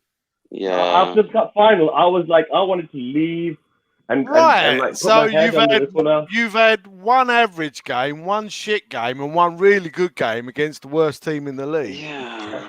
Like, And that was a final, lad. We didn't. We had one I'm not shot on giving fucking anyone- target for fuck's Come sake. summer, listen, come summer, right? Come the summertime when the games are all done and dusted, right? Yeah, there will be a comeuppance for these players, right? Yeah, but right now, the last thing the last thing I want to do is start airing all the negativity about these players before they even put the foot on the bloody pitch. What do you I want to wish them well. Mr. K? They've been shit all fucking season. Yeah, but right now we got opportunity to get to the 5th position and get Europa next season. Dude, I we don't had believe this chances to cement ourselves in the top 3. There has been a long time ago. there have been many different games where we only had to win that game, and we had a leapfrog. Can I throw this out there? Fucked up every time. And people want to say Every that I'm time. wrong. I'm wrong about Ryan Mason. How many games has Dele Alli won us this season? Well, he's I only can tell you how many games played he 3, fucking eh? cost us. That's for sure. How many games has Lucas Moura won us this season? A lot more than Lucas, Dele. Lucas Moura, right? Yeah, is in my my legendary team, because the only game I've ever downloaded and put on my computer that I watch. So why are we every now and talking again- about Dele Alli playing right now? Don't That's what forget I'm that saying. it's an Ajax game. But right now, Because under his name Ryan, isn't Dele Alli anymore. No, because right now under Ryan, Like showball. Delhi suits Ryan's methods better than Mura does. That's the In that number point. 10 position. That's my But none point. of them suit them. Why I'm They're both against fucking. Ryan. I literally think we just circle jerks all the way back round. Yes. So my That's what we favorite always do, conversation, Ryan Mason. It's just, Look, but I the don't thing is, hate Mr. K. Jones, The thing is, Mr. K. This is look. I understand you're a positive guy, right? And anyway, And you say it's Spurs Rude is going Alley, to not win Dele Alli. 4-0 No, every Ellie time, Who. right? I support Yeah, I Mr. do, K. bro. I do. I think from next season onwards, right, all our Spurs fans, right, must give out positive energy. We give out too much negative energy, right? That's when Come on, all we're the more players. positive than anybody should be. That's the thing. We're Yeah. the delusional Spurs. What are you We're talking being about? delusional, we're lad. delusional, but we That's don't not. give out It's not. positive It's not energy. negativity. It's called being just realistic. Like, Hold you on, gotta. what's that? There's got to get to a point, right? Okay, like I was delusional in the beginning of the season with Mourinho, right? Mourinho, I yeah. wanted to believe so badly So that did I. Poch was at fault, that Mourinho could fix his squad and Mourinho could win the league. I said we're gonna win the fucking league in the beginning of the season, lads. All right, Looks I was being like it. fucking delusional. All right, but you can't let Yeah. this keep happening. If you let this Yeah. keep happening, the cycle is going to continue. Mr. K, I get you want to be positive. I get you want to say Spurs is going to win 4-0 every time, right? But the Yep. thing is, sometimes you got to stop being positive and you got to start being realistic. And you got to say, you Yes. know what? No, Dele Alli is shit. Winks, not good enough. Ben Davies, not good enough. Oh, Sissoko, Marcelo. not good Marcelo, enough. I agree Get with them you out. 100%. You Marcelo, can't be 100 backing this Marcelo. any longer. All good, I'm buddy. backing It's all these good. players. I'm not a Marcelo, bad backing dude, these players. dude. You got to come talk to me. I'm a great dude. Everybody loves me when they talk to Yeah, me. come on the show, Yeah. brother. Yeah, Come on the come on the show. show, brother. Yeah. Listen, look, brother, this guy that's Arun Dub, listen, the only thing we don't like is some of the language you're using in the comments, because if you look at the rest of the comments that other people are putting up, they don't use certain types of language. The rest of your comments I'm are not sure you fine. can see. Like he's watching on Twitter all by himself. Yeah, he so all can't he's seeing see is the his own chat. comments. Come Oh, over you to can't- YouTube, okay. mate. And then you can be in. There's like 60 people watching over here on Yeah. YouTube. Something I mean, like some that. of his comments have 44 been on quite YouTube. spot on, to tell you the truth. Just some of And them while have. you're in YouTube, click the like button. And subscribe. Absolutely. Please subscribe. Yeah. Marcelo, listen, I don't like none of these. Trust me, apart from 4 players, I want the rest of them to all bloody go. But that's going to come in the summer when they're finished doing what we want from them so far, right? But right now, if you're a fan of a club and then there's a coach there or a manager there and they're about to go into a football pitch, as a fan, right? Yeah. At that particular moment, I just want to get on the case and say, yeah, you know what? I want them to win. I think Yeah, we should obviously. have more than Send the enough. link in the message, but on Twitter. So, I'm- the you know, Twitter, that- YouTube link. It's a positivity, yes, but it's not delusional positivity, because I have seen at some stages these players do something. They've got it No, in them. Mr. K, the Not all of thing them, is, not all of them. Go on, carry on. no, it's just that, like, I get what you're saying, and obviously, I want Spurs to win. I want them to get top 4, right? But the thing is, even if we get top 4, we can't, like, the thing I fear about this club and this fan base is that we're one of the fan base who get so carried away. Like, after play, like, I remember that whole Eric Van Dyer movement, and I was like, lads, hold on a second. Eric Dyer's shit. And everybody was like, no, Marcelo, you're wrong. Eric Van Dyer, he's the greatest defender in the world. Like, you're just wrong, right? And I'm like, guys, trust me, this guy is shit. Aurier is still shit. Like, we still got to replace them. He is. And everybody laughed at me. And I No. was saying Wanks is shit. And I was saying all these other players were shit. And everybody was laughing at me because they had a couple of good games. No, Marcelo. The issue is our fans cannot get carried away just because some of these guys have good performances.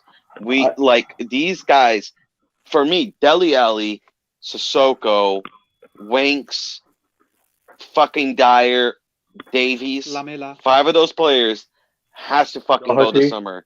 Lamela. 100% has to fucking go, no matter how good their performance is. Yeah.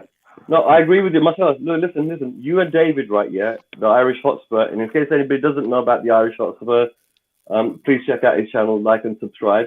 But you and David have convinced me not to use sentiments, right? Yeah, sentimentality, or be endearing to the players so much that I become blindsided to their crappy play. You've done that already. right? I'm 100% like with you on this.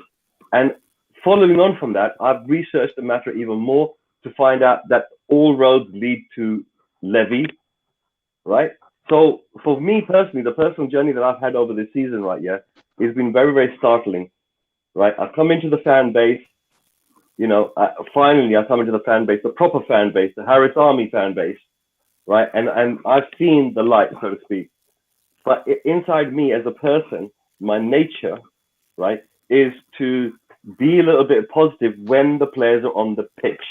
Yes. Right? Now, when they get off the bloody pitch, I want them going straight into a taxi and going straight over a bloody cliff. And I hope we don't make no money. I don't give a bananas about making money off them. I just want them gone. We can get some cheap-ass players that will put more commitment on the pitch, right, than these muggets will. Look, I think this is the reason why, too, that I have maybe a bias. If I have a bias against Ryan Mason, this is it, right? This is the bias that I have against Ryan Mason, right? If we make top 4 under Ryan Mason, and then all of a sudden, because ask David, ask Marcelo where my position was on Jose out, and what my fear was if Jose got sacked. My fear is that if Jose gets sacked and somebody else comes in and we get top 4, that it's going to paper over the cracks, and the deadwood that needs to leave this club desperately is going to end up being here next season again. And that was more fearful to me than not getting top 4 under Jose Mourinho. I hope we get top 5. I don't hope we get top 4. If we get top 4, we're not gonna push on, lads. And so if I have any kind of thing against Ryan Mason, it's simply the fact that he's now playing that same damn deadwood that I wanted out in the first place. That's the look. I guarantee you, if Ben Davies with his testimonial didn't have an ankle injury, he'd be playing right now. Agreed. Oh no, against Reggae. Yeah. No. Because Ben Davies deserves the testimonial for his 10 years at the club. You don't know. He's a great player. He's a great player. You don't know. I mean, let's be honest here. Reggie hasn't exactly been lighting up the fucking league. The last 2 or 3 games, but the first half of the season, he was light years above Ben Davies. No, come on, light years above Ben Davies. Do not misunderstand me. Ben Davies isn't fit to tie Reggie's laces. Yeah. All I'm saying Reggie's really only had bad halves. To be honest. How many years has Davis had to get to where his position is in terms of shit? Listen, I personally hate Davis more than anybody else on that pitch. Oh, I don't hate any of them. That's a bit. No, I do because hate's a bit harsh. Oh, I hate all these players. I hate almost all of them because he's smug, right? Yeah, he replaced Rose. Me too, Marcelo. Me too. Yeah, he's replaced Rose, a player which I used to absolutely adore. Obviously, Rose went off the cliff. Prime Rose is great. Shit, Rose is shit. He became that. But when he was playing, he left a lot of good memories. Okay, Davis for me, right? Yeah, he's been a fill gap player, but under the regime of Bale coming in, I personally felt that there was a political move to keep Davis and promote him so that Bale would be happy. And that's all I thought. I mean, maybe I'm wrong, right? I don't know. What about that's what it looked like. Yeah, but is that Davis's fault? And should you hate him for that? Well, I mean, I hate him. I hate him because he plays bad. I don't know. Yeah, he's a bad player. He seems to hate Davis because there's some political thing to keep Bale happy. And is it Davis's fault? He's fucking because there's a consequence. Because nobody questioned the fact that, hold on, why did this guy from nowhere, like he was at number 2 left back under Rose, and all of a sudden he's number 1 and he's playing every bloody week. And even when Reggae came in, he was being chucked onto the pitch. You know, it was like continuous, and I just got fed up of it because he wasn't good enough. He just wasn't good enough. Our left position, No. I understand you not liking him as a footballer. I don't, but hating him is a bit.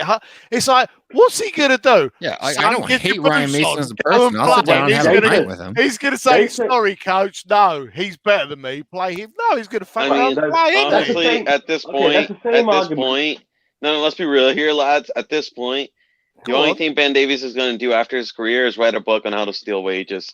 All right, like let's be real here. Like this guy is the biggest. But if someone's willing to pay you that money to fucking no, be no, average, absolutely. you're gonna take it. No, this is Wayne Bonner's exact point. 100% Wayne Bonner right here. Hold on. Top of his head. Wayne Bonner said, one good game and our bad players are gods again. Some of our fan base are too keen and eager to give them too many chances rather than focus on the team needing to evolve. I agree. For fuck's sake, lads. We're talking about Ryan Mason's the same way. I'm serious. Like, I know people here on the panel aren't saying that, but look at Twitter. Look at the people in the comments of my videos, for crying out loud. Ryan Mason wins one game against Sheffield United, and he's the next Mauricio Pochettino. He's the next Pep Guardiola. No. I mean, the absolute... it makes me lose my freaking mind. I don't know if you guys have ever heard of this. Maybe I'm just like really online or something. But one thing like you see on Twitter is this thing called stan culture. And it comes from K-pop, actually, Korean pop. They make like little videos and stuff of their favorite artists and stuff like that. Well, I don't know if maybe it has something to do with the huge Korean fan population in the Spurs fan base or something. But like Spurs fans have a terrible case of like being drawn into stan culture and just worshiping our players and also like treating our players as if they're more like members of a boy band than professional athletes there to win games for a pay, you know. For fuck's sakes, people problem with that. It's really weird. For fuck's sakes, Kieran. People were got. telling me I needed to ease up on Dele Alli, saying that he needs a father figure. Dele Alli is 24 years fucking old. Like, what the fuck? Like, I'm the same age as Dele Alli. Like, if I was in his position, like, I wouldn't. I don't know. It's just water under the bridge, mate. Water under the bridge. And then you know, maybe it has something to do too with like the marketing and stuff. The way Levy turns everything into merchandise, like the little dolls, the little player dolls, like stuff like that. You know, maybe that has something to do with it too. These players also act like children. You know what I mean? Like Dele Alli is 24, but he really acts like he's like 16, man. Like, I mean, really, like the guy is just like, he's mean to me. Oh my goodness. The lack of professionalism is fucking. It's ridiculous nowadays. Guys, these players, since they were kids, right? Have been molded into a world. They live in a bubble, right? No, in the olden days, the players would maybe go out to a pub and meet some other fans and so forth. But these players that we currently have, the 23-year-olds, they've grown up in a bubble. Right, so they're still a bunch of kids at heart. They're still playing FIFA and stuff like that. They're still having a laugh. They meet a bunch of girls. They get upset when they get ditched. I mean, Dele turned around and started crying about the fact some girl ditched him. He had to take some time off from work. He was quite distressed about it. You know, Marcelo, man, give the poor little guy a break. I mean, he needs an arm around his shoulder. And this is what I mean. Marcelo, you're kind of like a diamond in your generation. And I'm sorry for everyone out here who's a millennial, but I literally had a guy who worked for me once. We were remodeling a building, and I asked him to keep an eye on the. He was an employee, and I asked him to keep an eye on the contractors that were coming in to do the work, and to kind of sweep up after them. And he's like, "I'm the owner of the company, right? Remember that?" And he asked me, well, "Why don't you help sweep up?" Oh my god, motherfucker! Because I'm paying you to do it. I looked at him and I was like, "What?" Like I didn't think. He's like, "Well, why are you asking me to do it? Why don't you do it?" And I'm like, because I make too much damn money to sweep the floor, my friend. I would have just fired him. I honestly would have just fired him at the spot. I mean, there are people that are like that, and he totally didn't think that anything was wrong with what he said. And then he was like, "Don't talk down to me." Some at 23. It's just no, but the thing is, it's just like he was like 26, 27, and that was like 3 years ago. It's not just, here's the thing. It's not just generational, though. I think it has a lot more to come with your background. Because if you come from one, being in America, I think, and being a young millennial, I'm 24. most of the kids I meet who have attitudes like that, people my age who are like that, they come from money. It's gonna be they never had to do anything growing up. Their He parents came never from a expected military anything. family. Was weird. He didn't really come like his See, dad that's was in the crazy military. because I come from a military family and like yeah, But the thing is, parents would have not. No, absolutely not. But the thing is, Will, what we gotta generation start gets a bad rap, doing I think. is we gotta start recruiting men. We gotta start recruiting men. Like honestly, like if I see a player start saying like Gucci, start doing these Gucci flashes, like start just caring more about how they look and about their watches. I don't want them at the club anymore. I don't care. I don't care.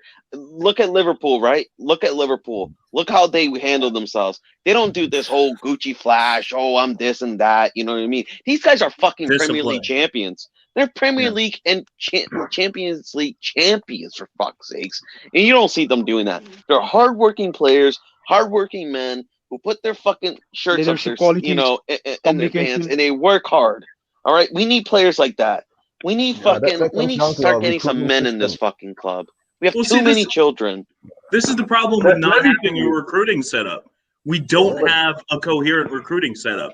There is no investigation into these players' backgrounds, what they are like as a person or anything like that.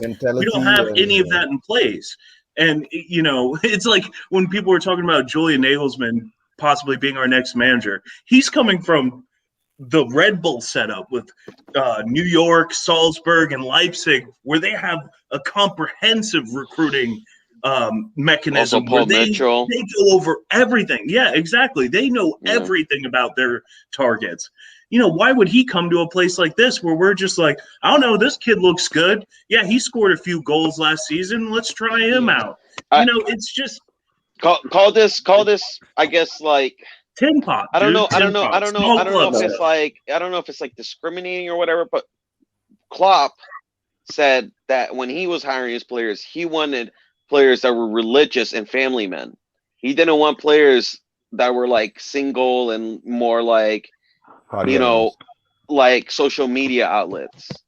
He wanted men that were like, if you look at Liverpool's team, I think stereotyping people based on like religion or family, but I get what Klopp's saying. What he's saying is he wants people who are focused on the task at hand, not someone who's going to be out there partying every night and only worried about their own image and stuff like that, right? Like we want lunch pail hard hat players. That's the problem of this generation, guys. Like if you look at like Mo Salah, you look at Mane, they're like very religious, humble people.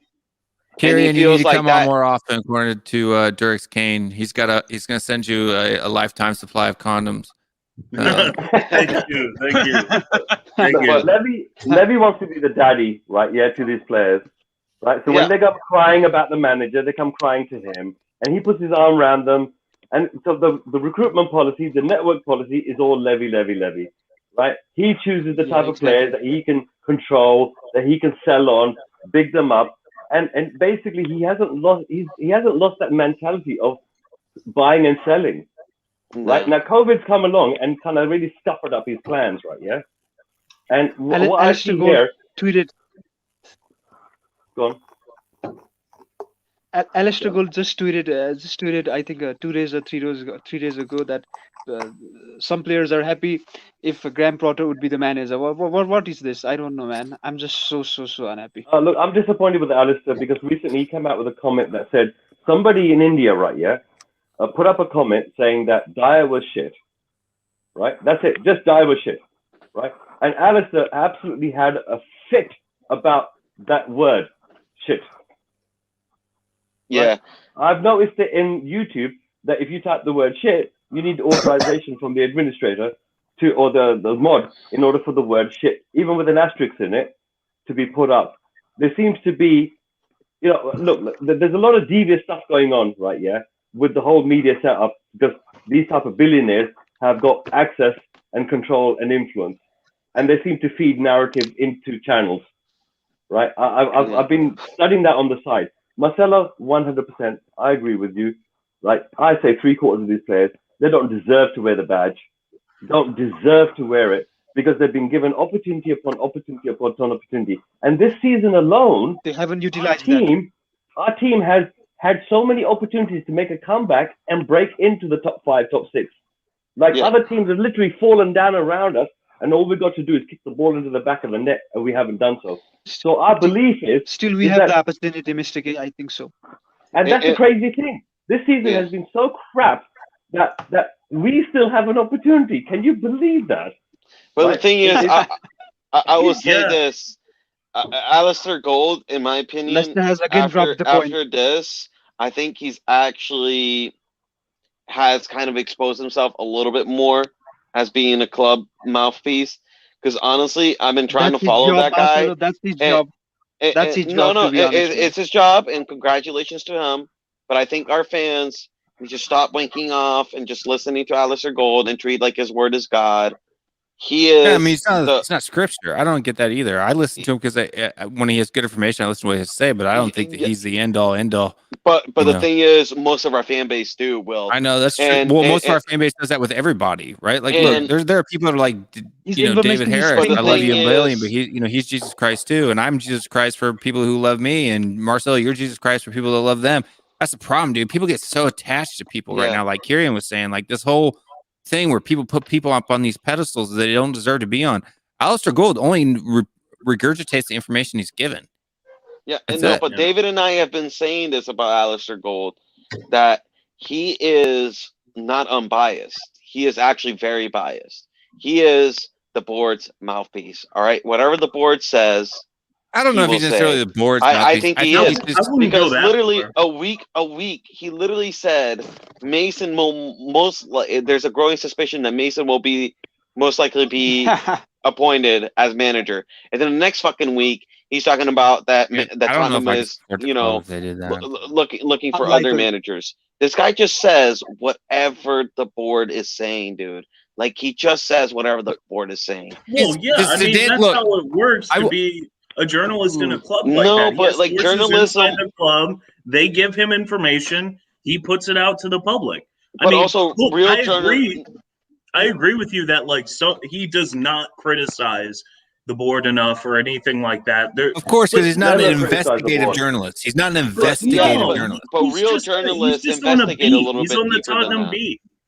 Yeah, but look, if he goes on YouTube, right, under his own name, right? I have nothing to say, guys. Then he should turn around and, as every other fan, and be fair left and right. But he does exactly the same thing in all of the social media outlets that he's got with his personal attachment. Got nothing to do with his work. These are his own personal accounts, right? He never spits out the board in any way, at all. Right now, look, I have been every time you mention this guy's name, right? Yeah, it's exactly how I felt last year when I used to mention Levy's name. I used to get people drilling into me, and one of the reasons why I have not mentioned Alice's name until now is because that's what's going to happen. I'll end up, I'm trying to get people to first of all understand that Levy is the problem, that he's been a devious git, that he's been influencing the fan base, he's been splitting the fan base, he's been stirring it up, he's been creating noise, he's been deflecting, right? And on top of that, he's been molesting the players, right? Because clearly, I don't know if he's been molesting them. He's not going around feeling people's junk. All right. And with that, guys, I do have to wake up. I don't know, man. He's clever, man. You see the way he looks at Harry Kane in the documentary, man? I don't know. Yeah, I saw that, Kieran. I saw that. He was swarming all over them. Oh my God. He might be sneaking into the trainer's room, when they're putting the ice on them and getting them the ice. That's going a bit too far. That's going a bit too far. What I mean is, when I mean touching up, I mean he's going and talking to them, right? Yeah, as if he's some sort of really caring figure, right? But sorry. But with that, I gotta go, guys. You have a good one. Yeah, thanks, What's the prediction, Marcelo? Yeah, come on, Spurs. What's the prediction, Marcelo? Against Leeds, 3-2 Tottenham. Well done. Okay, come on, you Spurs, Marcelo. Come on, you Spurs. Good night. Hey, more the stream. Anyone in the stream that's watching, right? Yeah, Marcelo and the Irish Hotspur once a week do something called frenemies, right? Where they argue with each other. Not frenemies. Frenemies. Frenemies. So this is going to be on the channel called the Irish Hotspur, and you can see Marcelo and the Irish Hotspur, just the two of them, and they go at each other about some topic or another that they pick every week. And it's an absolute laugh to watch because the guys are both right and both wrong at the same time, and that's hilarious to watch, right? So I think it's well worth entertainment to watch these guys whenever you can. If you go on the Irish Hotspur, go over there, subscribe to his channel, and definitely watch some of his streams. Absolutely top bloke. And the people on it, some of them you might see in this channel. Come on, David Harris Army. I'd be surprised. I would be surprised. Now, there may be some from Korea who watch my channel and don't subscribe or haven't yet subscribed to the Irish Hotspur. I'd be really surprised if there was anybody here who doesn't subscribe to the Irish Hotspur. So if guys, you don't, if you're in the chat and you don't Bale's subscribe to the Irish Hotspur, say hey, say it. Raise your hand or say I don't, and then go do it. So should we extend the Gareth Bale's loan deal, guys? Yes. Yes. Yes. Yes. Yes. Who else are you going to get with his production for $12 million a season? You got to bring Bale back. Before you get too deep into that, I'm going to beg because I want to get out and watch the match.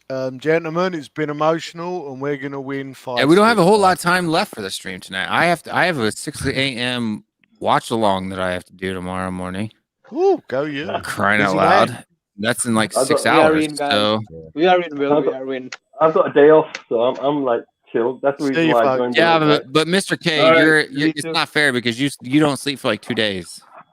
That's true. Well, when do you sleep, man? Don't you like own a business and stuff, and you're on here all the time, man? I sleep about 4 to 5 hours a day. That's what I sleep. Yeah, see, you're a military dude, so you have that training of not sleeping much for long periods of time. You're used to it. But thanks, Will. Thanks, Will, for giving the opportunity. No problem. I could probably go for another 15, 20 minutes if people want to, but after that, Rico, you haven't said anything since you're sitting there. I was just about to say it. Mr. K, I just want to ask you a question. Yeah. When you said like Alistair Gold is basically saying nothing towards the board or is just saying nothing about the board, have you heard any correspondents or journalists that follows Tottenham Hotspur will say these things towards the board? Okay. To answer your question, it's similar to I have a similar position to what Will has when it comes to Ryan Mason. Okay. And that is basically there is no bigger journalist fan than Alistair Gold when it comes to Spurs. There's no one bigger than him when it comes to being a journalist, having the opportunities that he's got. Now, I understand his position whereby he's got access It was to Eva certain Man. areas. She said, yeah. Okay. And he said, "What's up?" Okay. Right. So I understand his position in terms of his workplace, that he cannot certainly poke the board or poke Levy and so forth. But what I've seen is that, okay, if you put that to one side, I've seen him like do things which he doesn't call out enough, and then he supports certain people like Moon Boots, right? I mean, let's face it, calling Dyer shit is not going to create a mental health problem for Dyer, right? This is the same Dyer that went into the football pitch and chased down next man because he was trying to abuse his brother. This is the same Dyer, and apparently someone calls him shit, right? Apparently it's abusing the player. Now, Alistair Gold went on about it, and I was shocked because I thought to myself, dude, you're showing something, right? This is a script that Levy has put out. No, I don't think that's true. I don't think that's true. I think, look, Alistair Gold is more of a... Well, let me explain that, what I mean by script, right, yeah? I'm not saying that the script is handed over to Alistair. Alistair, you must say this. No, I'm not saying that. Levy is very manipulative, all right? He manipulates the media very, very well. He manipulates the fan base incredibly That's Levy's well. fault. That's not Alistair's fault. That's true. I think that sometimes, though, the simplest answer is the correct one. In this case, I think it's literally just that Eric Dyer is one of Alistair Gold's sources. And he's probably doing this performatively because I agree, Mr. K, it was kind of bizarre. especially how much he went on it. I saw the Twitter thread, and he mentions it in almost every one of his weekly videos about slagging players off, and not just like the racist stuff that like what Steven Bergviner's son faced. That's like what- that's obviously terrible and beyond the pale. But, But even just criticizing their play, Alistair Gold talks about it a lot. But I think, yeah, I mean, Eric Dyer just is probably one of his sources. He probably feeds him info from inside the club so he can release it, and that he's probably just trying to keep him happy, so he keeps getting his info. Listen. Just in case anyone's watching and writing in the comments, thinking that I don't like Alistair Gold, trust me, I think he's a top bloke. I said his position is that he's very close to the Spurs club, and he loves the club, right, with a passion. And he gives us information which is absolutely vital. Without him giving it, we wouldn't know half the stuff we know today. What I'm saying is that he is also being manipulated, being put into a position, right? It's like that with people that get too close to something. Now, he is like me a year ago, right? A year ago, this is how I was, right? It took the Irish Hotspur and Marcelo to drum it into my brain that Winks is a shit player. Yeah, but I don't think Alistair Gold's watching the Irish Hotspur and Marcelo, unfortunately. And Alistair, if you are watching, make sure you do. No, We do have an but Alistair in the chat.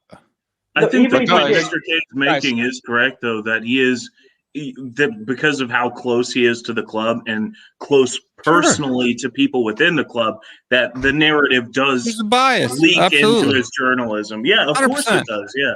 And I'm sure Levy is really happy that Alistair Gold in particular is possibly the most respected Spurs journalist, because he doesn't put out anything super critical. So as where like sometimes you'll see in The Athletic, they've put out a couple articles that are pretty scathing in terms of like how they criticize the decision making on behalf of Yeah, but Levy. anything you hear from journalists, you have to take with a grain of salt, right? And you have to look at it and you have to research more and you do whatever. But this is what I'm thinking. Look, for anybody who's watching the stream tonight, or, you know, you should never take what Ryan Mason says at face value, especially Ryan Mason. If you want to talk about a mouthpiece. Yeah. Well, just to say on the Ryan Mason side, when you see his press conference, right? I don't know if you have seen his press conference on video yet, but when he talks, he always puts his hands on his face, on his ears. Yeah, and that's the definition of you trying to make up something while you are saying something. Because when you say something, because you are making something, and you will tend to put your hands on your face because you are making up something. Yep. When he's under pressure, when he's asked a question that is a little bit uncomfortable, he starts to scratch the right side of his face. Seen it, spotted it. Tell it's for a lie. It's a tell. Straight up tell. People say that they should trust him. Why should I distrust him? Because he's not a liar. It's not about trust, because we all know he got put into a position which is really not of his making. I personally. No, it is of his own making. He made the choices. He walked into it. That's what I'm saying. He's a willing participant in the scam. Is what I'm saying. He's a willing participant. No, but what we can't do as a fan base, right? Yeah, and Alistair Gold is right to a degree, and I back him on this, which is we must stop abusing with very horrible language. I've never abused Ryan Mason. That's true. I know. No, but what you're doing is you're abusing his integrity. I'm calling him out. So no, we're not abusing his integrity. But at the end of the day, the evidence you have or don't have, the evidence you have or you don't have, right? You don't have and you do have. But at the end of the day, it's speculation, right? It's a viewpoint and an opinion. But what you're doing is you're questioning his integrity as a person, as a professional, as someone who spent his whole life in Spurs. He's been given an opportunity. Go around him. Look, look, I understand you, but what I'm saying is that people put way too much weight on this. He's been in Spurs his whole life. What does that matter with what kind of a person he is today and now, right? If you already just said that when he's lying, he goes over here and touches his face, so he's obviously lying in press conferences. Right? I'd have to go back and watch and see if he touches his face when he says that Lucas Moura was hurt. Lie. Oh, he said Lucas Moura had a bony knock. What the hell's a bony knock? A bony knock. Yeah. You go back and Did he touch watch his face then? He was talking about Tanguy and Lucas. Why he wasn't playing for the past two? He said they had injuries. So and then Did he he was touch saying his Tanguy face? was muscle problem, and then I'm not sure. I can't remember where he touched his face, but he said Mora had a bony knock, and I was thinking like, what the hell in medical term is a bony knock? Look, Yeah, sorry. AG, sorry. man, look, I got to call this out, man. No, I don't expect him to speak out. Look, I'm not telling him to throw himself on the firing line. Would I do it? Probably. Right? But I'm not expecting that from him. What I'm saying is that you can just not answer. Right? You don't have to participate in it. You don't have to get out the washcloth. You don't have to get out the cloth here and polish up, Daniel Levy's bunghole and then start lapping on it. You don't have to do that. Can I ask, Will, do you have like specific responses to questions that like? Ask me a question for example, and I'll give you an answer that should be given.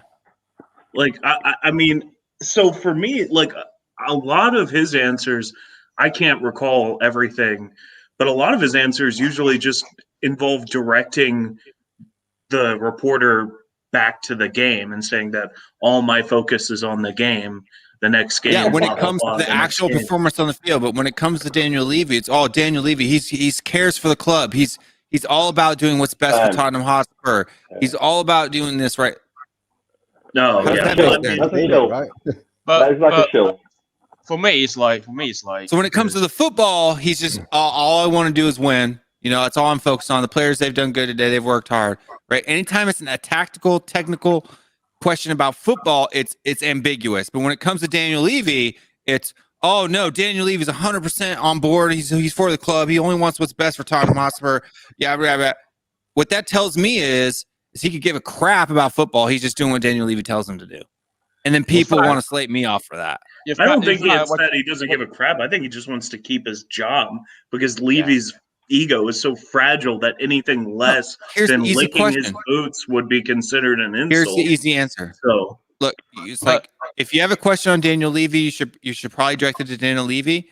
I respect my boss, but I'm not in a position to speak for him. Boom. Yeah. Done. Yeah, that's fair. Yeah. For me, it's like he wants to create some like feel good. The biggest suggestion that you got right, so the biggest statement you made right was that you shouldn't give Ryan Mason a pass on the decisions he makes when it comes to selection. You shouldn't give him a pass when it comes to the subs and the way that he's made this, the tactical side of it. You shouldn't give him a pass. But as far as his press conferences are concerned, he hasn't got a choice. As far as you can handle the press. I just handled the press. No. I'm sorry, but every manager out there, right? Say for example, like something happens on the pitch, right? Yeah, something blatantly happens on the pitch that the referee does, right? Yeah, are the managers allowed to call the referee out? No. So what do they say then? Like this, exactly. Do you think that was a red card with guy stepping on Lo Celso's face? This is how you answer as a manager, right? He did. He said that was wrong. No, right. This is how you say it. I'm going to give you exactly the thing, right? The referees on the pitch make the decisions that the referees make. But as far as I am concerned as a manager, I thought that it was unfair. Boom, done. You're not calling him out. You're not saying the referee is wrong. You're saying that in my position as a manager, I felt that it was unfair. You're not going to get fined for that position. You're towing the line, right? So it's actually very passionate about this. Okay. So Will, look at the situation here. Look at the situation here in the comments, right? Yeah. When I try to be a little bit of a devil's advocate, try to be a little bit fair, right? Yeah. When it comes down to a person in an untenable position, I get called what? That he's my buddy. I've got buddies inside the club. It's not the club that I love. It's the people inside it, right? So the same thing that Ryan's getting from the fan base, right? I just think that's a little bit unfair. It needs to be balanced, right? So you're right to call his decision making for the selection of the team. You're right for his decision making for the subs that he's making. You're right for the players he's leaving out of the team that deserve to be there. Yes, you're right. I've been saying from the beginning of this stream that whichever team and squad he puts out there, I will support it because I'm a Spurs supporter and I want my team to win. Right? As far as the players are concerned, as soon as the 4 games are over, I want 3/4 of them out the bloody door. Right? It's that simple. Yeah, no, As I far know, as but that's Levy what I'm is concerned- saying. Mescobar, as far you as got to lay off Levy's Mr. concerned- K here. If you have an argument with his opinion, attack the argument. We don't need to make like assertions like you're a buddy at the club or something like that. Like I don't like it when people do it to me. But that's what people do, though. Yeah. When someone else speaks up, and then other people turn around and think that's their cue to turn around and say, you know what, that's what you're giving me the freedom to say that. So as Right, being a but public honestly, figure Mr. as K, you are, too, no, like as big as a you public kind of do figure the as you same are- thing to Alistair Gold, though. True.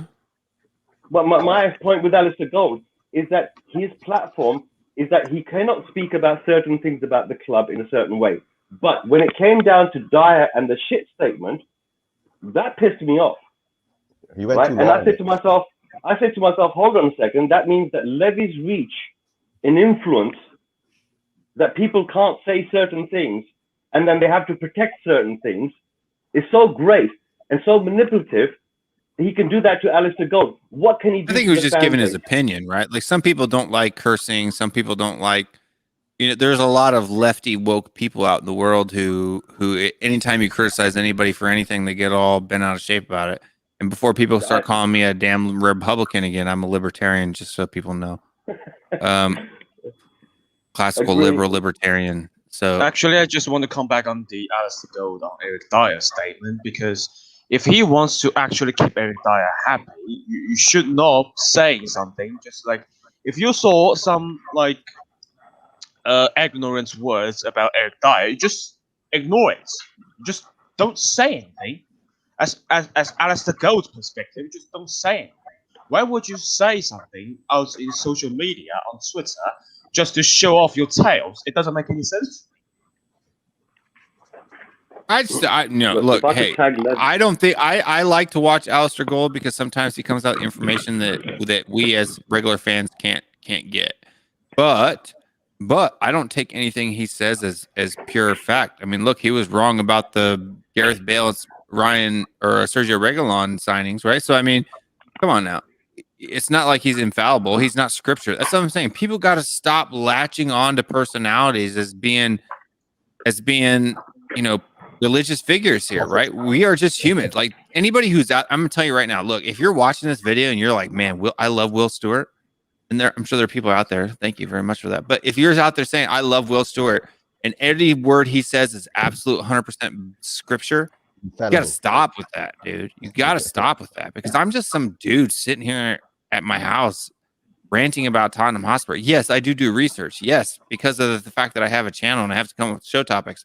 I have to research what I'm talking about. Yes, because I'm a nerd and I like statistics and stuff like that. I go and look at data. Yes, that's all true. But don't take anything I say at face value. Go look it up and challenge it for yourself, right? Research it yourself. Cult of personality is always bad. Especially as an American going through what we've gone through the past 4 years because of a cult of personality. Yeah, bad. Look, and maybe that's it. Look, if you're going to look at a positive of Donald Trump, right? Maybe that's the positive of Donald Trump is that Americans are now hopefully, yeah. Americans are now so, I guess you could say, cautious of latching onto a personality type that we're almost skeptical of everyone all the time. And so maybe that's where my skepticism comes from certain characters all the time, because I'm always questioning people. If there's one positive from Donald Trump, maybe that's what it is. But and maybe that's why we're a little bit ahead of the world in that regard. I don't know, but I just think that, look, until you look, and plus two, I'm from Missouri, and if anybody from the U.S. knows what Missouri's motto is, it's I come from the show me state, right? So if you want me to believe something, you got to show me. All right, I don't just believe you because you say it. Like if Ryan Mason says that 2 weeks after the fact that after he's been asked in press conferences 2 different times on 2 different occasions if there are any injuries, and he said no, and then all of a sudden now the reason why he hadn't played them is because they had knocks, which there were no knocks before. You got to show me the medical report. I want to see the X-rays. Yes, from Ryan. Yeah. Also, the same happened to Mourinho on Toby Alderweireld. Exactly. And people called out Jose in a heartbeat. Yeah. Everybody's willing to give Ryan Mason a pass. Believe him at face value, they say. That's not me. That's not what I do. I'm just being honest. Look, I don't have a problem with Ryan Mason. I'd sit down and have a beer with him, talk to him, and you know, I'd have a debate with him if you want to, and I'd be like, dude, you're a fool for taking out Lucas Moura in the middle of that final. But you know, I respect the fact that he can't see what we can see from TV. Is standing there on the sideline, but in the end, he's responsible for his own actions. I don't ever hold him responsible for anything that's outside of his control, ever. Never have. You can look back at all the footage I've ever made. You will never call me out for saying that he's at fault for Levy's actions. Never. He's responsible for his own actions. He's responsible for his own words. When you come out there saying that look, nobody said, is Daniel Levy, nobody threw a loaded question at him and said, is Daniel Levy not the best owner in European football? And him forced to say yes or no? Right? Nobody said that. Right? He offered up the information and wanted to pat it in and rub it down, you know, polish it up, right? Give it a big fat smooch. Kiss that like button, by the way. Put your lips, smash your lips on that like button, by the way. And then, you know, you're responsible for your words. I'm responsible for my words on YouTube all the time. 100%. I'm responsible for my words on Twitter, right? There's accountability, and I have a channel with like slightly less than 600 subscribers. What do you think Ryan Mason had? What kind of responsibility he has for his words, right? People hold me to way far more account. I got people in here calling me a yank and piss off and don't know what the hell I'm talking about. You know what I mean? And I'm speaking to 600 people tops. I mean, granted, my videos get about 1,000 views, so I'm speaking about 1,000 people tops. You know, and people hold me accountable. So why am I not allowed to hold Ryan Mason accountable for his words? That's all I'm saying. That's all I'm saying. Fair, Will. Fair. Yep. Anybody disagree, Mr. K? You're being very silent. You know what it is? I'll tell you what it is. I've tried to kind of like back off from, you know, trying to abuse, like be overcritical in the way that I express like my feelings about, you know, the players or, you know, the coaching staff, the people in the media, the fans. I really believe that none of these people, I don't believe it's anyone's fault. I believe that the problem starts from Levy, and he's the one who's manipulated the situation. He's manipulated the fan base. He's manipulated the journalists, the media. And the thing is, right now, everything you're seeing, all this commentary going backwards and forwards between the fan base, where we talk against each other, is being created by somebody who wants to stay in power, divide and rule. It's a very simple tactic, and it's been effectively put together over 20 years by a very rich person who's got his fingers on all the control. Okay, and you know, he's a clever person himself. He's had 20 years to sow the seeds of, you know, to ostracize anyone who tried to talk against certain things, you know, that. And this year, what I've seen is that tide has broken and people are starting to call things out. But here's the problem, though. We have to act responsibly to a certain degree when we're talking about certain people. We have to look at them as people and say that if you're a player and you're crap at what you do, say, for example, the game, you go to a goal down, or all of a sudden your knees go and you start playing like crap. Like, you were analyzed to be that way before you were bought, because you're a £50 million asset. You're a £30 million asset, right? So the person who recruited that person did not do their due diligence, or alternatively, that's what the type of personality they want, because they can control them. Because you don't have a director of football, you have Levy, right? I'm trying to work out how Levy has created such a situation in the club, how he's exploited how the fan base is, and created this system whereby we're forever going around in circles. I mean, we've got a fan base that firmly believes that there's absolutely nothing you can do to get Enoch or Levy out. And we're going to start talking as if well, the best we can do is get to Levy to move to his business position. No. I don't buy none of that. I want him completely gone from the club, right? I'm willing to come every single week, come online and try to educate the fan base or any of the listeners so that they become aware of seeing the patterns that are emerging. I've seen, the media manipulation, for example, that I see in America. Mr. K, I'll put a pause on that. Yeah. Iran is going a little bit nuts. No, I don't need your address. I sent you the link to the show. If you need to get your phone or your situation sorted out, we'll be here same place, same time tomorrow night. Or if you're in the UK, that would be same place, same time tomorrow night, right? Or wherever you're at right now, whatever time it is, same place, same time. Just get your stuff sorted out, jump on the show, and have your say, man. I don't need your address.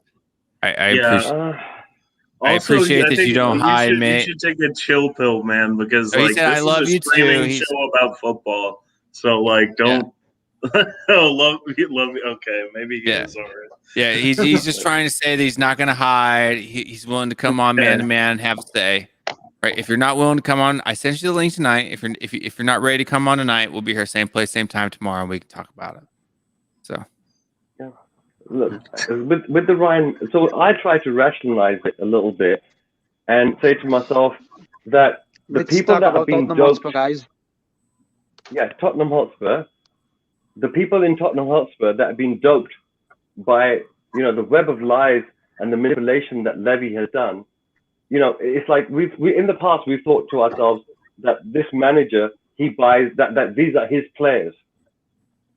He doesn't buy them. He writes a list. He gives it to Levy. Levy gives it to Hitchin. Hitchin goes out there and analyzes. He comes back and he says, no. And he says, we can have this one. And then Levy says, okay, right, 30 million. Okay, I'll offer 10. I don't even think Hitchin analyzes. I think Hitchin just goes out and tries to buy whoever Levy tells him to. I don't think Hitchin has a brain in his body. Look at the players he's bought, some of them. You know what? I think maybe Flamethrower's actually got a point. I need to type something out. Maybe I think that okay, based upon what I'm saying, I think directly confronting the players, okay, imagine the players on the football pitch and you're in the stand, okay, and they play crap, right? You're going to shout out, you're a shit player. You're directly confronting them, right? So on social media, on the side of the pitch to an adult player playing in the Premier League, maybe. To a youth player on the pitch, I'm not going to scream out saying you're shit. But as soon as my son gets in the car, I'm going to tell him that this kid, that kid's shit. I'm just saying that this happens. I'm just saying that this happens. I've not been in a football match to shout that out to the players. Okay, so I've spent 20 years being all by myself supporting. Shout out my TV screen every weekend. Yeah, that's what I do. I just shout at the screen. Okay. I go to my local club, DC United, and I've shouted at many players in MLS, including the backup goalkeeper for for Man City, Zach Steffen. I shouted at him once, and I'm convinced that he missed saving a penalty that was shot by Wayne Rooney because I shouted at him right beforehand. Yeah, I've been Audi stating. I know he heard me too. I used to live in Lynchburg, so. Oh yeah, cool. Yeah, the development team is near there. Is out in Loudon. Oh, Lynchburg. Well, that's southwestern. Yeah, that's southwestern. Oh yeah. Yeah, but Loudon, we play Loudon all the time. Our ECNL NL team plays Loudon's top team. Yeah, my little brother plays football. He's pretty good, and I'm trying to get him on a development squad. He's 10 right now, and he's playing for his school's junior high team. You got to get into pre-academy at 10 real quick. It's around U12 that they start picking people, so you got about 2 years left. Yeah. Probably U11 if he's 10, right? So I'm trying to convince my parents to go ahead and get him in a DA because, I mean, right now he's playing in the local rec league, and the kids his age can't touch him. It's just rec league is not where he needs to be. He needs to be in what they call a pre-academy, which is He's not getting any better doing this, and that's what I'm trying to tell him. Hit me up on he's Twitter gotta if move and up. if you're you let me know what area you're at. Don't say it here on YouTube because we don't need to dox anybody. But hit me a DM on Twitter and I'll give you some suggestions of what clubs are good around your area. Awesome, yeah, I'll do that. Sure. Thanks. But folks, it is 3:23 and I have to get up in less than 6 hours to do the watch along over at Matty Hayes channel. So normally I would let this go as long as it can. But thank you, gentlemen, for joining. I've got to end it early. That's why we started an hour early tonight. So I got to run. Peace. I got to run. So let everybody go around. I'll give everybody 1 minute here just to say their outro, anything they want to say, and then I'm going to end it up at 3 hours and 30 minutes. So you guys can see the live time up there in the upper left corner of the screen. So I'm hitting the outro at 3:30. Okay. Mr. Anyone K, go got ahead. predictions? Anyone go through? Me Okay, there personally, will. I think 4-1 seems like a reasonable score. I don't know. I think I may have said that before. But generally speaking, if anyone listening to the stream doesn't know, but anytime anyone asks me what I think the score is going to be, I always say 4-1, no matter who we're playing against. So I'm going to go over again and say 4-1. 4-1 for I'm Mr. going for K. 3-1. Eugene. 4-2 for Spurs. 4-2 for Eugene. Rico. Let's say 1-0. 1-0. Really? Yeah. Okay. Shashank. I'm going for 3-1 Spurs. 3-1 Spurs. Kyrian. I'm going to echo Marcelo and go with 3-2 Spurs. 3-2. And for me, I'm calling 3-0. 3-0 Tottenham. 2 to Son. Who's 1 to Bale. Who's going to score? I think Son and Kane Bale. needs a goal, man. I hope Kane gets a goal because he missed some Kane looks sinners. underwhelmed lately. Yeah. Yeah, It's just the injury problem, not the mental problem. Look, I think Leeds is tailor made for Son. Especially on that left side. Right. Their best fullback is on the right, not the left. Or is on their left, which is our right. Yeah, Ailing is the good one. Alioski is he's like trash. Ben Davis level left back. It's tailor made for Son to put a hurting on somebody, and he Do showed that he was a little bit back in form. Huh? Do you think that Bale's going to perform again? Bale's going to perform again? I think he'll get one. Maybe it'll be. I'll throw a toss up between Kane and Bale for the other one, but 3-0 for me. Son's getting 2. Son's getting a brace. Okay, Will. Go to the bed, sleep, take rest. All right, guys, I'm gonna remove you all out of here so I can do my outro, and we'll see you guys tomorrow night. Don't forget, tomorrow night we do the after show. Spurs! We'll see you in Maddie's Bye-bye, namaste. show today. Catch up with All Maddie's. righty. Yep, All and right. catch us for the Matty Hayes guys. watch along. You- I'll be you'll on be there there, with right, the at the Irish watch along? Hotspur. It'll be me and David doing the watch along tomorrow, so you guys can come on, check out everybody who's watching in the comments. Will. I gotta hit the hay, man. Yeah, okay. All right, Have a good goodbye. night's sleep, Will. See you All right, later. good night, ladies, Bye. lads. Come on, Spurs. Love being with you Good guys. night, guys. Good night. Come Bye-bye. on, you All right. Spurs. Okay. Enoch out. Yep. Enoch out, Mr. K. Thank you very much. All right, folks. We're done here. 3 hours, 30 minutes. 30 minutes past my bedtime. Don't forget that we have the Williams Rangers. You can find us on patreon.com if you want to support the channel. Give us a couple bucks. We got 2 different tiers, $5 and $10. $5 is just basic support for the channel. $10 is for getting special links to join special shows throughout the week, whichever one fits your time zone best. Spartan 7 Game, Wayne Bonner, and my mama are Patreons for now. But you can also pick up the hot merch, THFCRants.com, the bun, moon boots. I'm telling you, bro. And Enoch out. And every dime that comes from the Enoch out shirts will go to a charity in the UK. If you know of a youth football charity in the UK that you'd like me to support, send me a DM on Twitter, and all the funds. I have $8-ish right now that can go out to a charity. I'm sure that as this goes on, it'll grow more and more and more. If you have any specific charities that you'd like me to support in the UK that are youth football related, grassroots football related, hit me up with a DM on Twitter and we will do that. I want to support the kids of the UK. I know a lot of charities here in the US or in Canada that I could support, but since this is a UK issue for a UK team, I'd like to support a UK cause because they're the ones that'll be most affected if the ESL actually happens. But other than that, ladies and gentlemen, we'll see you guys tomorrow night, 10 p.m. Eastern time. Catch me tomorrow, about 6 hours from now, not even 6 hours from now, about 5 hours from now, for the Matty Hayes watch along, the Irish Hotspur, and all of those other channels. You know what to do. Stay strong. Stay Spurs. And we'll see you next time. 1, 2, 3, 4.